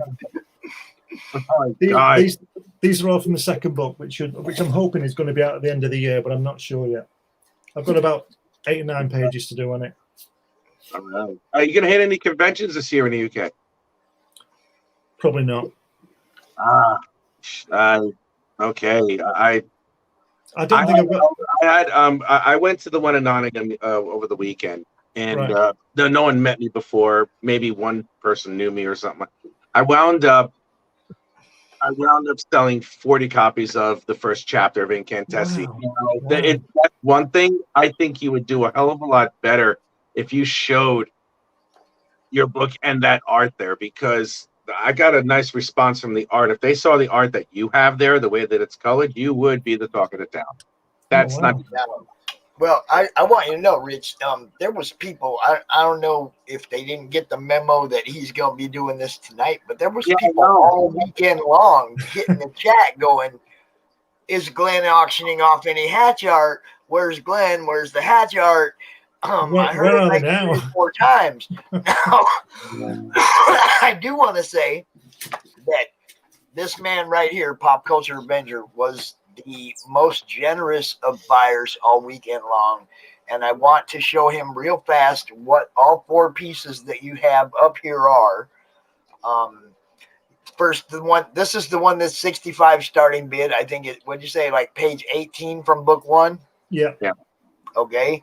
And then there's this strip. Where's the strip from? Where was this published? That is unpublished. That will probably be in a little, probably a 30-page black and white I'm going to produce with the color version in number 2. But that's unpublished. And this is the view from the plane. Yeah, that's page what? That's page 1, 2, 3, 4. I think it's probably about page 6. Page 6. But again, you see, it only tells half the story because I don't know whether you've seen Captain Scarlet, but these are Mysterons. The Mysterons send these zeros over the things. It's a bit of an in-joke. So that's the printed copy in color, right? But the artwork doesn't have that because I did that. I did this coloring in Photoshop. So the little circles aren't on. So basically, it looks like the same drawing, which basically it is. But it's you buy the book and it gets the story. And then that piece. Yeah, that's from page 1, but it's only half of it, I have to say, because that was page 1. Can you see that? In color again, so I mixed it up. But that is the first appearance of him in the book, apart from the cover. Right. But you don't really see him on the cover. Right. So that's where we're at. We're starting off with this one, and this one is $65 starting bid shipped. Now, I'm just gonna go ahead and tell him already. You know, if one of those grabbed your eye there, Mr. Avenger, you need to let us know, because we definitely want to, make sure that you get what you want and that you get to bid on the one that you're interested in. And I don't know how much time you got, but you were awesome all weekend, bro. So, I'm all about making sure you get preferential treatment up here. You see, I think I'm going to have a difficulty with book 2 because, as I say, this is on board. Hold on. You gotta warn me when you want me to pull it down and put you up. This is all on artboard, and I've got to pack it really well.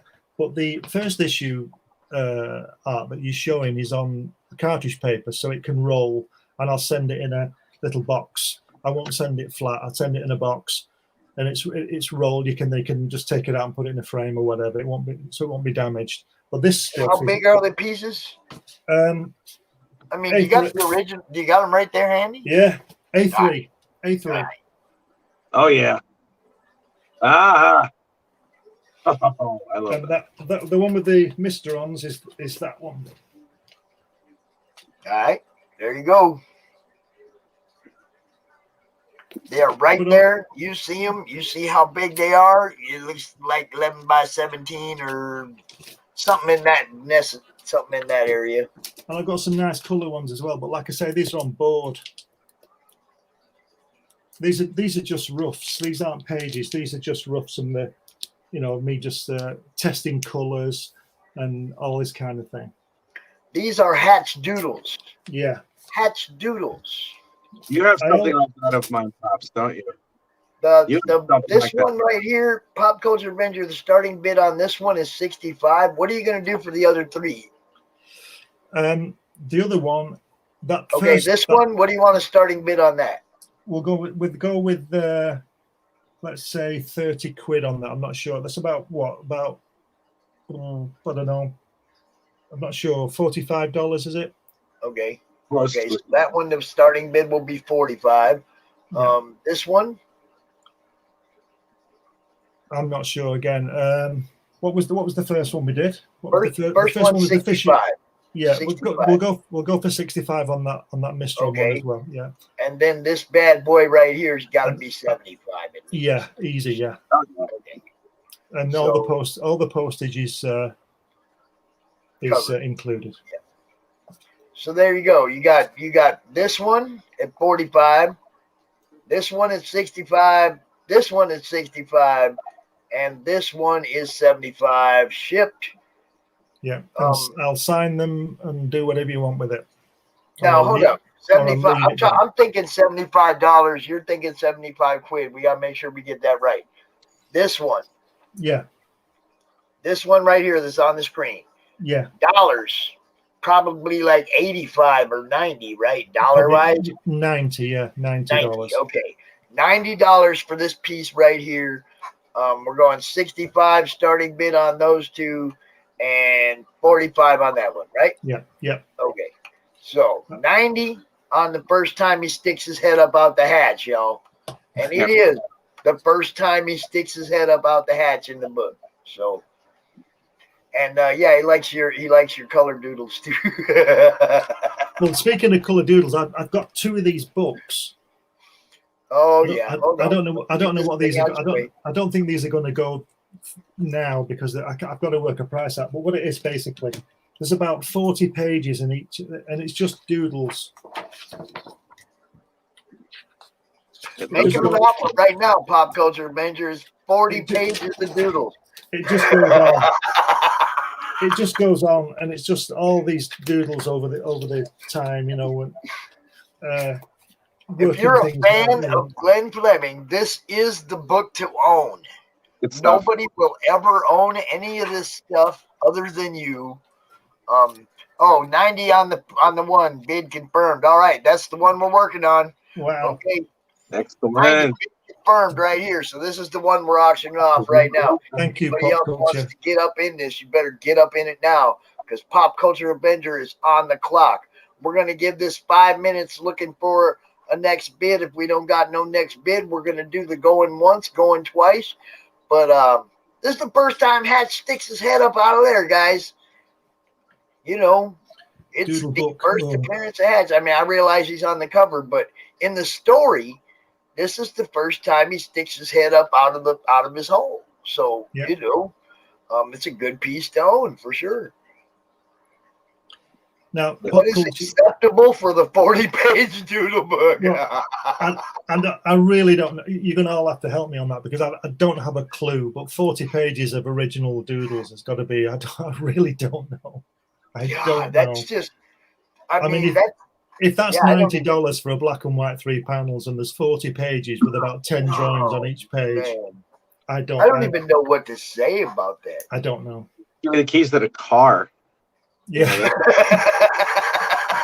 Maybe we should turn it around and Pop Culture should give me the bid. I really don't know, but I have 2 of them. You know. Okay, look, I'm just gonna say it like this. Okay, if you make Glenn an offer that Glenn goes, I can't really turn that down, then he probably won't be able to turn that down. I mean, if you want it like that, you know. At the same time, I'm looking at this and I'm going, damn, what can we make doing a crowd fund? Yeah. And selling that book. And then Pop Culture Avenger. If you were the one that owned all that art, that would be awesome. But you're going to have to look, if you buy that thing from Glenn, you still got to let us make a Glenn's Doodles art book and crowdfund it. Yeah. Well, I've got the Hatch of Heart book, Hatch book I'm working on, and it'll have all these all scanned. So I have to tell people, whatever I sell tonight might appear in a Hatch art book, but they'll only be the scanned artwork. They'll own the original. Right. But I'm thinking that, I mean, these things. Don't sell either one of those books without making sure we can do a crowdfunding Glenn's Doodles. Yeah. I mean, can you imagine the 80-page Glenn's Doodles book, come on, man, we could crowdfund it, $20 or whatever, for the lowest tier, and then just go up from there, adding other Hatch-related items or whatnot. Kirby DV over there on the side. Dude, I see big. I don't know what to do. Well, And I think what, absolutely, he gets I think what I'm going to have to do. I've been with the Kirby book and DVD. I've been wondering what I can do as sort of perks, and people have been telling me to add some of my other books to it. Now, I'm still not sure about that, because I'm not sure whether with people who would want to read about Jack Kirby want to read about my trip to Easter Island. So, but what I might do now is put some kind of Hatch book with the Kirby thing or something. I'm not sure. I'm really not sure what to do. I mean, I'm telling this audience this is my vulnerability, because I really don't know what to do with it. Action figures. Who's this guy? What's up, dude? I got action figures. You got action figures? Yeah. You gonna come over here and say hi to everybody? Oh, you gotta bring all your toys? I'm bringing all my toys. Here, just put them on my lap so you can show them to everybody. You dropped one. It's Tombo. Who's this? Gus. This is Gus, y'all. Hey, Gus. This is Gus. Who else you got there? Tombo. Tombo?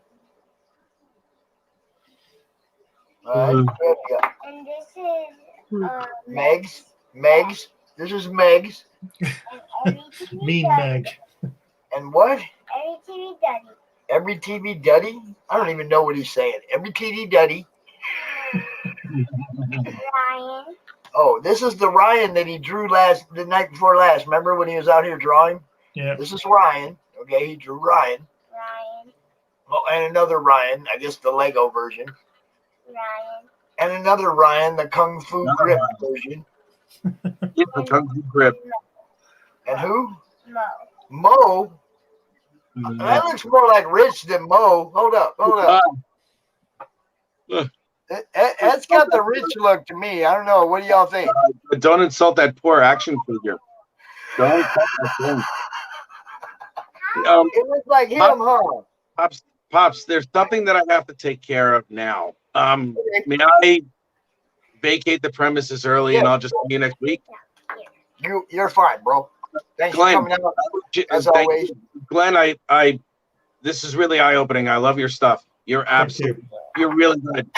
And I hope those other, I'm actually hoping that you don't sell the strip yet.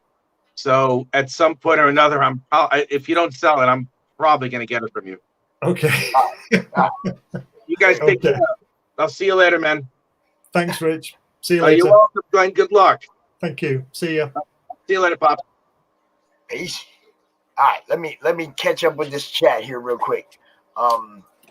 Artwork from Volume 2 went before the other stuff, Glenn. Yeah. Pop Culture Avenger says one of the best streams he's seen this year was Glenn and Ted Davies talking about the Easter Island trip. But did you know, Pop Culture Avenger, that I talked to Glenn about the Easter Island trip a long time ago? Well, maybe I should do a perk with the Kirby book and the Easter Island book then together. I don't know. But this, considering book 1, I have almost all the artwork from it. You've seen though, we got this one, these two. Oops, it's a bit big.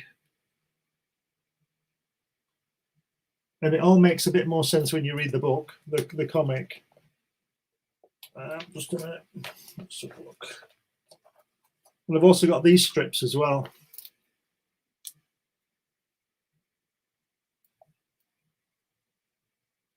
But these, I'm going to put these together in a book, in a black and white book, on the Kickstarter when I do it.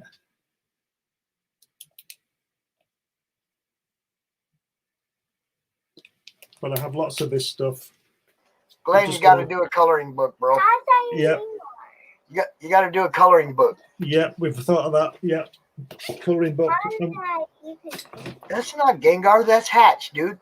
Dory. Look, I'm Dory's also- over here in the chat asking, what Pokemon character do you want? See, Dory said that. What Pokemon character do you want? See, it's not Glenn. It's Dory. She's in the chat. You like your blue hair? You ready for school tomorrow? First day? Huh? Kindergarten. First day tomorrow. He's looking ready to go. I did that yesterday and nobody seen it. I did this and you didn't see it. Thanks, No, Pop we didn't Culture. see you duck out. We didn't see you. Yeah, and I took it.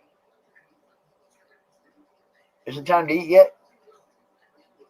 Oh, Almost. All right. I'm gonna ring the bell. We got going once or something. Where'd my thing go? Hold up. I had this really cool stuff all set up. Sometimes I have way too much fun with all the bells and whistles. You know what I'm saying? Yeah. So we got $90 going once on that piece. That's not on this. It's not on this side. Okay, hold up. Let me get it up there. This is exactly why I need help all the time, guys. Exactly why. It's why I have a Rich. It's why I have, Will and Phil and everybody else that comes out and helps me right here. $90 going once. Going once. Going once. Going once. Dun, dun, dun. I don't see the chat blowing up. Going twice. Pop Culture Avenger is going to get the first appearance of Hatch in book number 1, page number 4. I think you said, right? Page number 4. Pop Culture Avenger cleaning up this weekend, boy. Page number 2. It all. Page what? Page 2. Page 2. Page 2. Going twice. Going twice. Sold to the dude that bought it all weekend long. What do you say? Thanks what do you very say? much. It's all you. It's all you, Pop Culture Avenger. Let me shoot you Glenn's PayPal real quick. I think I got it here somewhere. Yeah, there it is. Okay.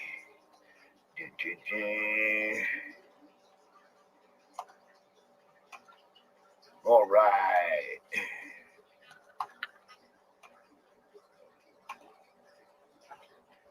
Right there. And you might as well just wait. I mean, I'll just be honest. If you're interested in any of these other pieces, just say so I know which one to put up next. Everybody else can fight about them afterwards. But if there's something that you particularly care about that you want to jump on, let me know. And that's the next one we'll start with. We got the fishing guy. The strip that Rich wants. That'd be funny if you got that. And the view from the airplane. Yep. The first look. I think that's the first look at the top of the hatch, right? Yes. Yeah. There In fact, you go. it's probably the only one so far. All right. So anybody's interested in any of those 3 and wants to get this kicked off, that one is now gone. Pop Culture Avenger owns it. Thank you, Pop Culture Avenger. Have It lots more if you want it. This one, $45 starting bid. That's unpublished. That'll appear later in a little black and white that will come out with issue 2. And the Fisherman is $65 starting bid. Yep. And the first look at the hatch is $65 starting bid. If anybody's interested in any of these 3 that's watching right now, and if anybody remembers who was asking in the chat, I wish I would have wrote the names down, Glenn. because I'd be hitting them up right now going, yo, you're missing it. It's over here right now. But they were people I'd never seen before. I know they were fans of yours that like came from one of your groups. Yeah, I think they must have seen issue 2 pages I've put up, some of that kind of, because I've not put these up before. No, I mean, I was sharing the stream over there in I think your Comics Unlimited group. Yeah. Or your Jack Kirby group. I think that's what I'm saying. I think the people that came over and were saying, where's the Glen art, were the people from one of your groups. They weren't people I were familiar with, Right. So, I mean, I think I shared this to the Comics Unlimited group, but I don't know if Facebook's being nice to us or not, Well, don't forget it's late. It's 11 o'clock here, so they might have given up on it. They might be, watching TV or something. What I will do though is I'll leave this up. Let's say that if anybody watches the replay, and we'll say this out loud, anybody watches the replay, tack $20 on to the price of any of those 3, and hit Glenn up, and he'll ship it to you. And let's make a deal here as well, in the fact that if somebody can't get the page they want because somebody else has it, I still have other stuff they can see. So if they hit me up on that, I can show them other stuff as well, because the first comic is 32 pages, and I think I just saw that one page. I think, thanks Pop Culture, I think I sold a couple of pieces a couple of years ago, so I don't have the full book, but I've probably got about, I don't know, 25, 26 pages of the first book. So what would be a package deal right here, right now? What would be a starting bid on all 3? Ooh, I don't know. What have we got? What are we going at now? 65, 45 would be, like 155. I don't know. 155 would be the starting bid on each one. There you see, he asked right after I did. There you go. What do you think? All 3. In dollars. Yeah, that's what I'm trying to work out. What are they up for now? We had 65, 65, and 45, which is like 155. Well, let's go for one. Let's make it easy and go for 150. Okay, 150 for all 3. Yeah. So, yeah, it's like $25 savings or something like that. I'm trying to think. I can't think, but something like that. All 3 together, 150 more. 150. Yeah. Ding ding. And then, when he does the color pages, Pop Culture, I'll make sure ahead of time when he's ready to sell them color pages, and give you a little heads up. Yeah. Maybe you won't have to try and fight anybody for the ones you want. You can just fight. See, the color ones are all coming in, you see. Yeah, that's what I'm talking about. These right here. See, when he gets ready to auction these off, I'll just say, let me know which ones that are going up. We can tell Pop Culture about them ahead of time, and you know something else. Here's a good one. Oh, dude, I think Hatch needs to find Crom. I don't know. He does, yeah. Walk into a cave and there's our little troll going. Oh, it's so good. So good. Well, the plan is for me to get a month off and learn that animation package Blender so I can make him into a cartoon character, an animated cartoon character. I've always thought he would make a good animation, but I just can't get the time off to learn the package. I mean, I suppose I could get somebody else to do it, but I like to do things myself. I'm in control, and it's 150. 150. It's right there, bro. It's in the chat. Yeah. Pop Culture, you can reach me at Comics Unlimited Magazine at gmail.com. What was that? Comics Unlimited? Let me put that in there. Yeah, I can't put it in the mail. In the chat. Comics Unlimited what? Comics Unlimited Magazine. Okay. At gmail.com.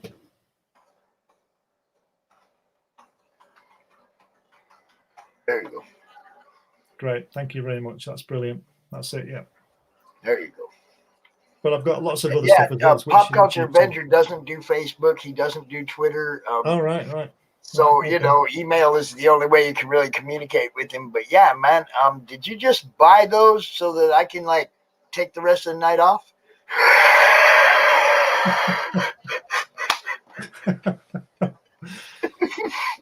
I've been in this chair for 4 days now, yo. Well, as I said, I've got a lot of stuff. I've got other comic work as well. I don't know whether anybody's interested. I don't have those scans. I wasn't expecting these things to take so long. Oh my god! Brilliant. All right, so now you cannot get these separately. You have to fight Pop Culture Avenger. You have to come in with a bid of 160. I think Rich is going to be upset in the morning, isn't he? Yeah, you got other strips, right? Yeah, I've got a lot. I've got other artwork as well. I showed you from my book about my dad's trip when he was a paratrooper. I've got all that stuff. If anybody's interested, I've got lots of stuff. There's lots more stuff apart from Hatch.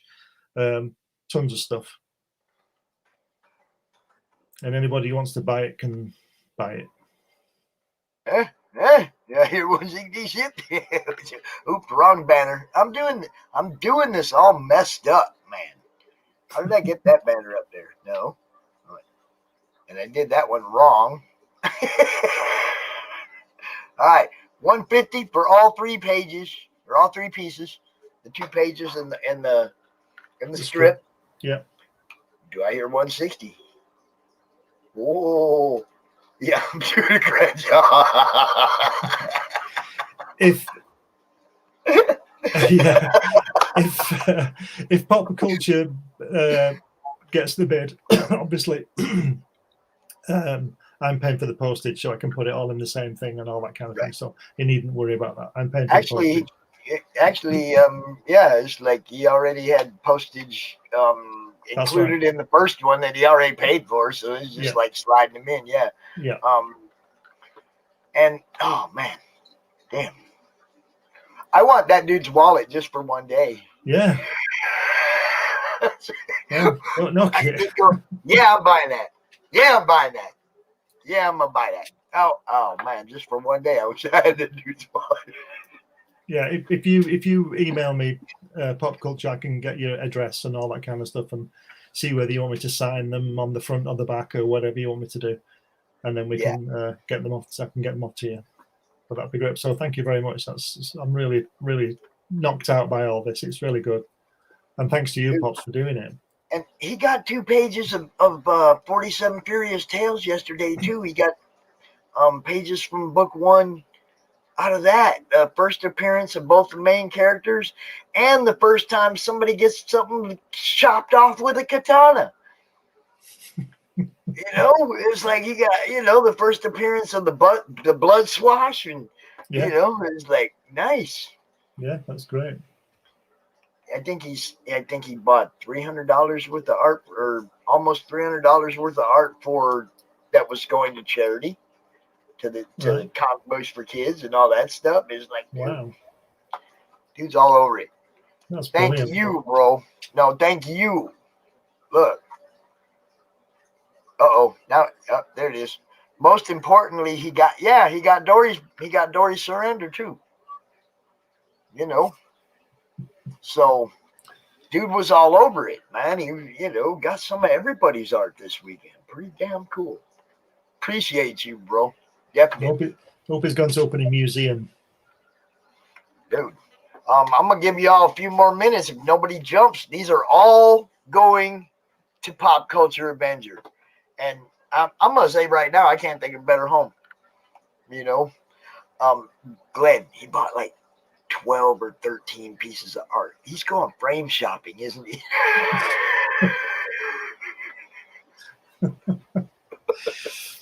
Well, I'll tell you what I'll do. If the culture man gets it, Pop Culture gets it, if he gets the lot, I'm going to include another original Hatch drawing that I haven't even done yet, but especially for him. There you go. I'll put that in there, and I'll color it up, and I'll put it in. as my thank you and a gift, you know. So all right, gone.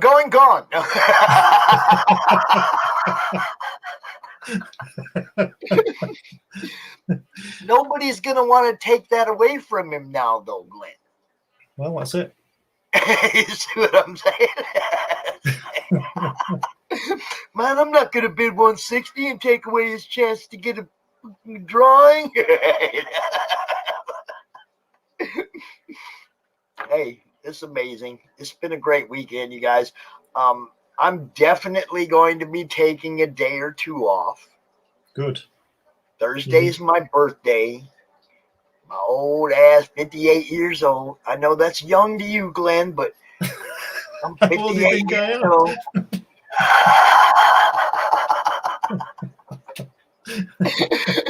I'm just saying, you know, I think you were around before I was. I certainly was. Yeah. All right. See, so I was already drawing when you were born. Yeah. See, and you kept doing it, which I didn't. You know, I really surprised myself though the day that I broke down. I tried to draw that Electra, right, and it turned out really well, and I was really blown away by it, that I had any kind of, you know, any kind of skill at all. If you get me, I had no, you know, I didn't know if I'd be able to draw or not. let me show you something now from 1969, right? Let me just get it. Just here. Okay.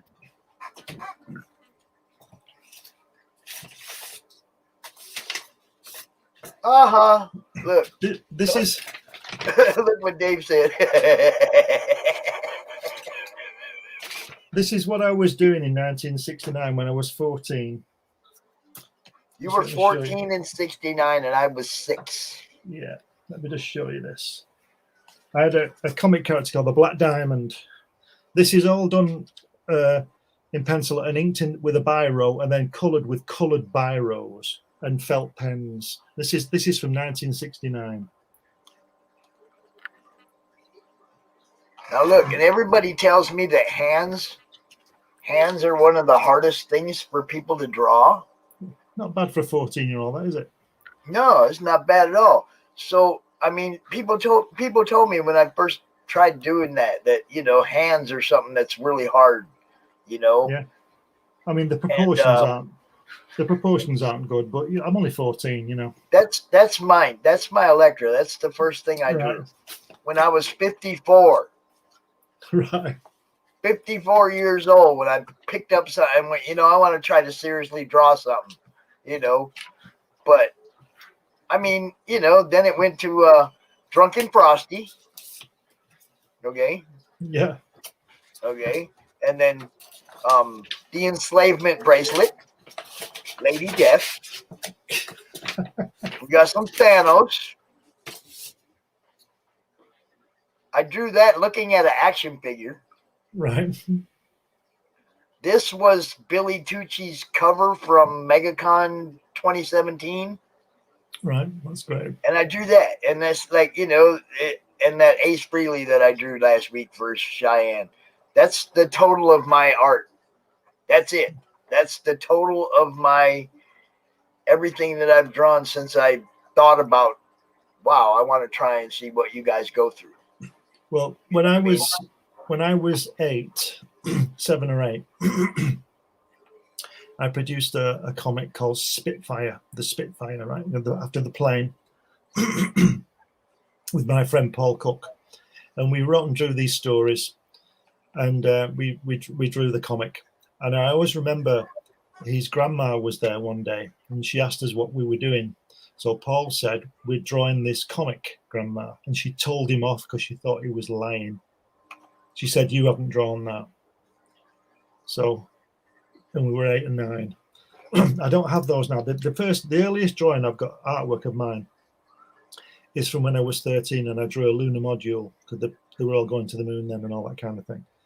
And I just wish I had these copies of the Spitfire that we did. I don't know whether Paul has them. I've not seen him for a long, long time, but 50 years. But if he had those, I think he should give them to me because I drew them and he wrote them, but I drew them.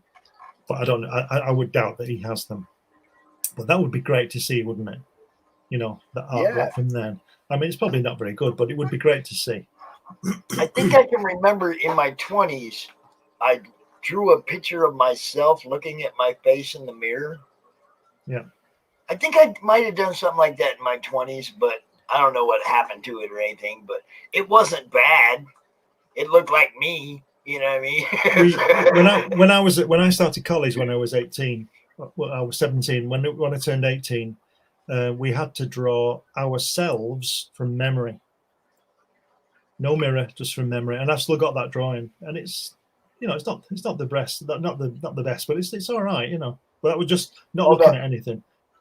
Before you answer this question, Pop Culture Avenger, you do not get to withdraw your bid based on Glenn's answer. Right. You don't sports ball, do you? I don't. Yeah. When you say football, do you mean soccer? Yeah. Yeah. Well, I'm a big England fan, but my team would be Everton. There you go. Yes, you know, I'm not a soccer fan. Well, my favorite player is Alan Ball. He's not with us now, but he was. I went to see him lots of times. He was great. I'm a racing fan.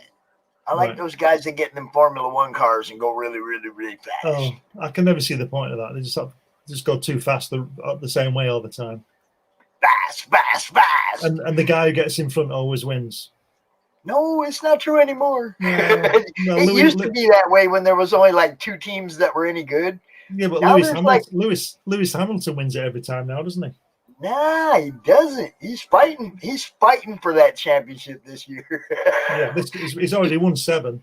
The Red Bull boys are was it Verstappen? He's right there.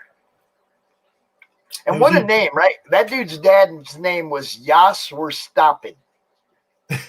What kind of a name is that for a race car driver? It's supposed to be Jos, we're going fast, not Jos Verstappen. I'm like, who names their kid that? Yeah. Right? Jos Verstappen. It's good stuff, though. Yeah, I like anything fast. I don't care if it's racing boats on a flat lake. Like they got a place called Firebird Lake in Arizona, and they have a drag strip there. They have a road course there, a Bondurant school for racing, a big, huge complex for concerts and just everything, right? It's a huge place. And Firebird Raceway also has a lake where they race speedboats. Wow. Quarter mile run speedboats that just as fast as they can go straight.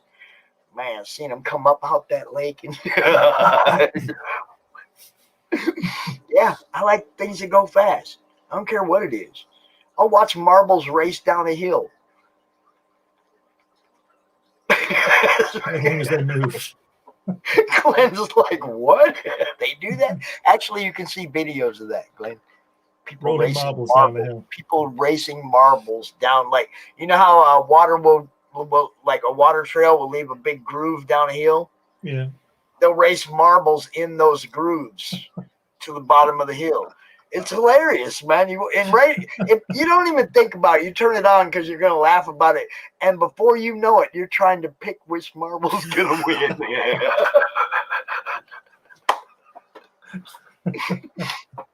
Man, that blue one's hauling ass. I'm going to go with the blue one. Oop, the white one caught up. You know, it's like it'll hit the wall of the groove just wrong and just stop or slow way down. 3 of them go by. Oh, man, I thought he was going to win. You actually invest something into it, and you're like, I just watched a marble race. What the hell is wrong? You need to find something better to do, I think. Pop Culture Avenger, yeah, you just go ahead and send that payment, bro. That's yours. All of that, for sure. Has it got the lot? Yep. Yeah. He gets all 4 of them. He got all 4 of them. $240 shipped, and he's getting a drawing, an exclusive. Yep. That's why you come out, yo. That's why you come out. You got to come out and jump on this stuff. Look, everybody, I want to say almost everybody that sold something in the auction offered to throw something in to fatten the package. Almost everybody did. I didn't even get to auction off any of my stuff. I didn't even get to. I have these Greg Harms pencils. Wow, look at that. Oh, from this book right here. Let me see. Give me one of those. From this book right here, Realms. And I was gonna auction off. I was gonna put this up for $50, right? The inks. And then if it got to 65 or something, I was gonna throw in the book. If it got a little higher, I was gonna throw in the pencils as well. So I was going to do that with that piece, and I was going to do that with this piece, which is also from the same book, Realms. And these two are not the same, but the pencils and inks are also from the same book. These characters are also from the same book. And I was going to do that, and I was going to try to auction off this Marv piece right here, the Daenerys. But I'm going to be honest with y'all. You're going to keep them. I don't even want to stay out here any longer. If anybody saw anything you want, just say, hey, what was that or whatever, and we'll work a deal on it right now. I don't even care. I'll work a deal on that whole Realms lot with a Realms book, not any Realms book. Thanks, Pop. Hold on, we ain't done yet. Not any Realms book, but look at that! Yes, book. I've seen that guy before. If you buy these 6 pieces of art right here, make me an offer on these 6 pieces of art right here, Greg Harms art. Look at that. This is the only one left. There was only 2. Corey Dwayne Ellis has 1. This is the only one left. I will sign it. It's the only one. So, if anybody wants that Greg Harms art from the book Realms, make me any kind of deal that, is respectable. We also have the Marv Barcelonas. Daenerys from Game of Thrones with her dragon. That's a, was it pastel? Charcoal and pastel, right? That's great. Real nice piece. I thought I sold this one the other day. I'm not gonna auction this off till I hear from the guy. I thought somebody bought it, but he couldn't set up a PayPal. So we also had this David Fott and Mrs. Beetlejuice. But yeah, this is the one I'm talking about. We got 6 pieces of art, 3 pencils, 3 inks. 2 of them are the inks of the pencils. Okay. 2 of them are the inks and the pencils from the book Realms. I wish I knew these characters' names. I don't even remember their names or anything. It was a long time ago when I read it. And I remember that guy. His name is Henge. Okay, I remember that guy's name. He's kind of a badass. But Greg Harms from Third Empire. You guys might know him. Might have heard of him before. He was the publisher of Mojo Risen. But yeah, if anybody wants any one of these, I will send a book with it. If anybody wants all of these, I will send this book with it. And like I said, there's only one. What's the title of that? The Wrath of Pops Van Zandt. Yes, that says The Wrath of Fire Viking Pops. And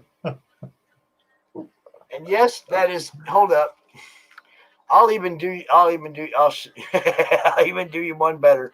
I'll show you where they got that from.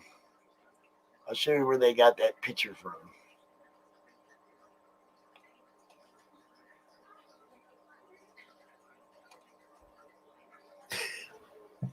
All right, there it is, right there. You see that? Huh? There he is, right there with the sword. They fired that sword up. They put it on fire. Yeah, that's me. 6 pieces of art, from the book realms with the book realms, or if there's only like certain ones that get your eye, like this pencil and ink is cool as hell, really nice looking. I don't have room for all this stuff on my walls, y'all. I don't. This one, this little wizard dude, really awesome. And then this one you can't see real well, but there's a little girl right there, right? Little elf-like girl. And this big, like, I don't know if that's her, like, protector or whatever, big giant dude, right? And then this guy's name is Hinge. So, I don't know. I didn't even have a price there or a starting bid or anything laid out. If you get any one of these sets, you will get a Realms book. If you want them all, you will get the Realms book.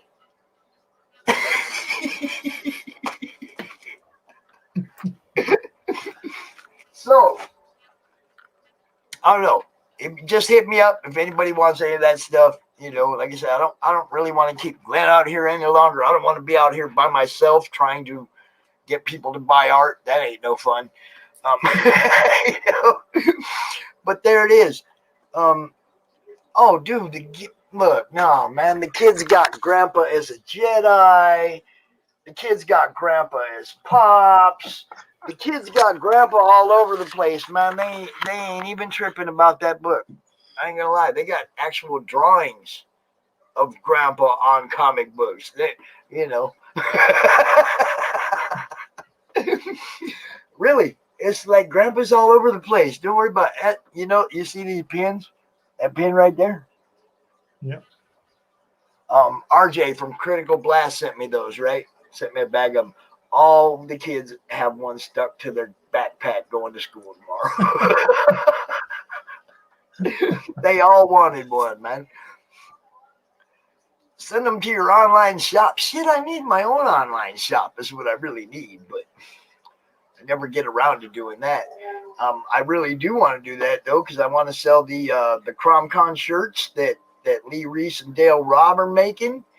I want to sell, you know, the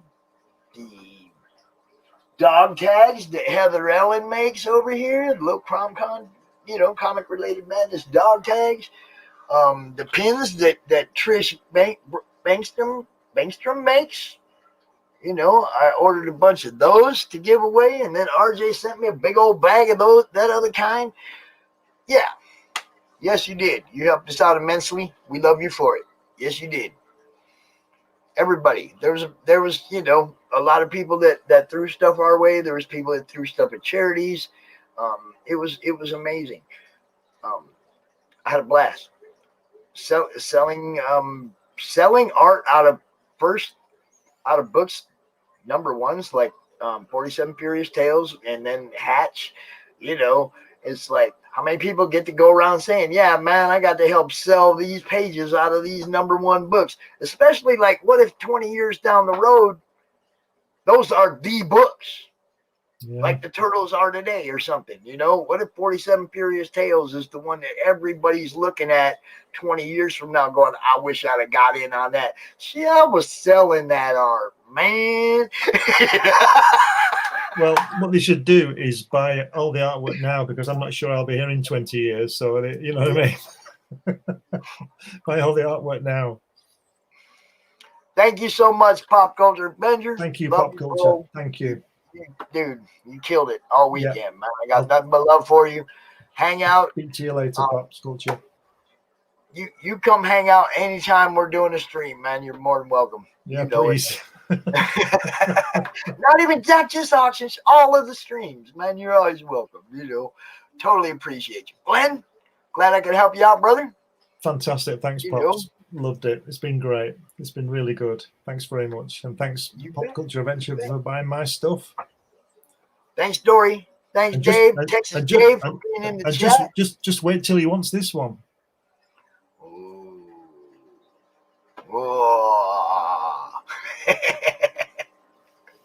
Now, I got something else I had to show off real quick, just because we had mail call stuff today. We got the CD Oh, wow. That goes with Heirs of Isildur, the CD. I get to jam hard. Oh, this music is pounding. I love it. It's not headache music, y'all. If you got a headache, do not turn this one on. Do not turn this one up. Corey Steger jamming the last tunes this man ever played or co-created are on this CD. I got it. I thank Matt Knowles so much. Steph Cannon, you guys rock. Also, the announcement for Onyx Comics, the first book under the publishing label Onyx Comics. This is not a Kickstarter campaign. This is not an IGG. We're putting this guy straight with Liberty. We're putting this guy straight with Comics Mainstream. We're going to put these books on store shelves. The book's called 13 Tribes. Look, the book is called 13 Tribes. I haven't got to read it yet, but I popped her open, took a little look-see. Interior looks sweet. This book is, oh, look at that. Look at that. Huh? Fantastic. Yeah, okay. This is Ernest McClendon's publishing company, Onyx Comics. Devin Richard, William Allen Reeves, Fabio da Silva Bondres. Wow. Okay. Brushfire. There's 13 Tribes. And I'm going to read it tonight. I'm going to let you all know. But look, everything I see on the inside of this book says, buy me. Everything I see on the inside of this book says, buy me. So all I need to do is verify that this story rocks. But look. Look at that. Wow. Look at that Roman soldier type person there. You see that? Look at that. It's like you got the dude on the camel with the red the red robe and whatnot, right? Dude riding the camel. Wow. You got your desert. You got there's your pyramids, bro. Yeah. Yeah. Right? Yeah. We got some ancient Egypt, and then we got just bam. Look at that. Wow. So you will be hearing about 13 Tribes from Pops. I'll be letting you know if I like the story. You know I won't be giving nothing away. But that's Ernest McClendon. And y'all know Ernest McClendon is right there, that Thor, right there on my wall. He's over there on the other side of the room, the 4 that he did for the kids. Jean Grey, Elektra, Ant-Man, and Ant-Man. Oh, wait. Ant-Man. Okay, these 4 right here on this line. I can't do this right. There you go. These 4 right here. He did those. Okay, he did a piece for my son when my son got married with Gambit and Wonder Woman. Like, Gambit holding Wonder Woman, because that's their 2 favorite characters. And it's beautiful. We got 7 pieces, 7 pieces dude did in our house. Okay, now his publishing company's taken off. This isn't his work. This is his publishing company. But his work is also available at, let me see, where's it? I posted it in the group earlier. I posted it. I don't have to drop it in the chat. But 13 Tribes, Onyx Comics. Look at that. $5. $5. You can get this right now. $5 on the website. And it will be, hopefully he'll work out a deal with Liberty and with Comics Mainstream and get these on store shelves, get these on them spinner racks. Just doing what we do, man, trying to help everybody out. You know it. So, Ernest, we love you, bro. Congratulations. I'm glad you got that thing kicked off. Onyx Comics, y'all, check it out. All right. I got a bunch of commercials to play. You know that? Get them on.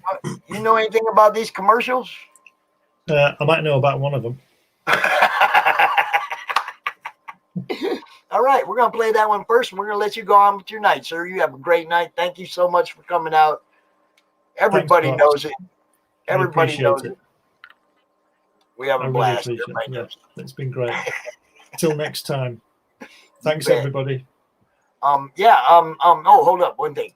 What day are you launching the Kirby? I'm not sure yet. I need to finish it off, and I need a few things to. But it's going to be a couple of weeks, but I'll let you know. Yeah. Okay. Yeah. All right. You have a good night, sir. Thank you. Commercial Thank you, time. Thank you. Thanks, everybody. You bet. So we was just talking to him. Now we're going to see what else he's got going on.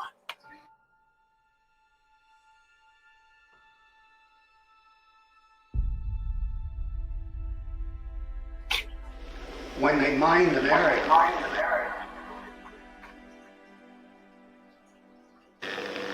they put down yellow tape right across that line.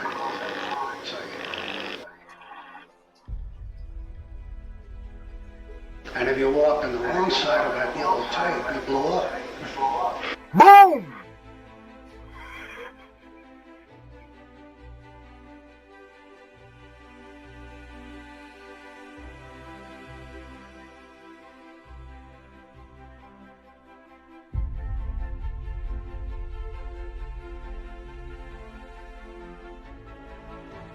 Strange Tales 136. I remember it very clearly, and that was my first exposure to Kirby.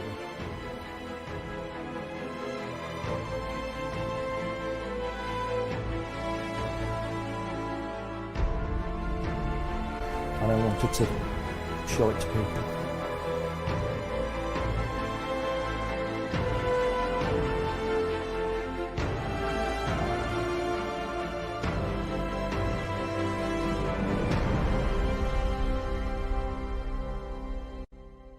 Author Cindy Kep is writing on the edge. Books include Remnant in the Stars, The Loudest Actions, Lines of Succession, Mindstorm,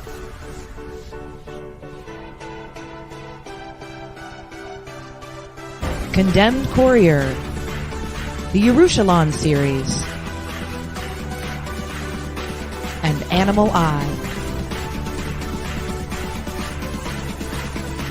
Find author Cindy Kep at CKOEPP.com today.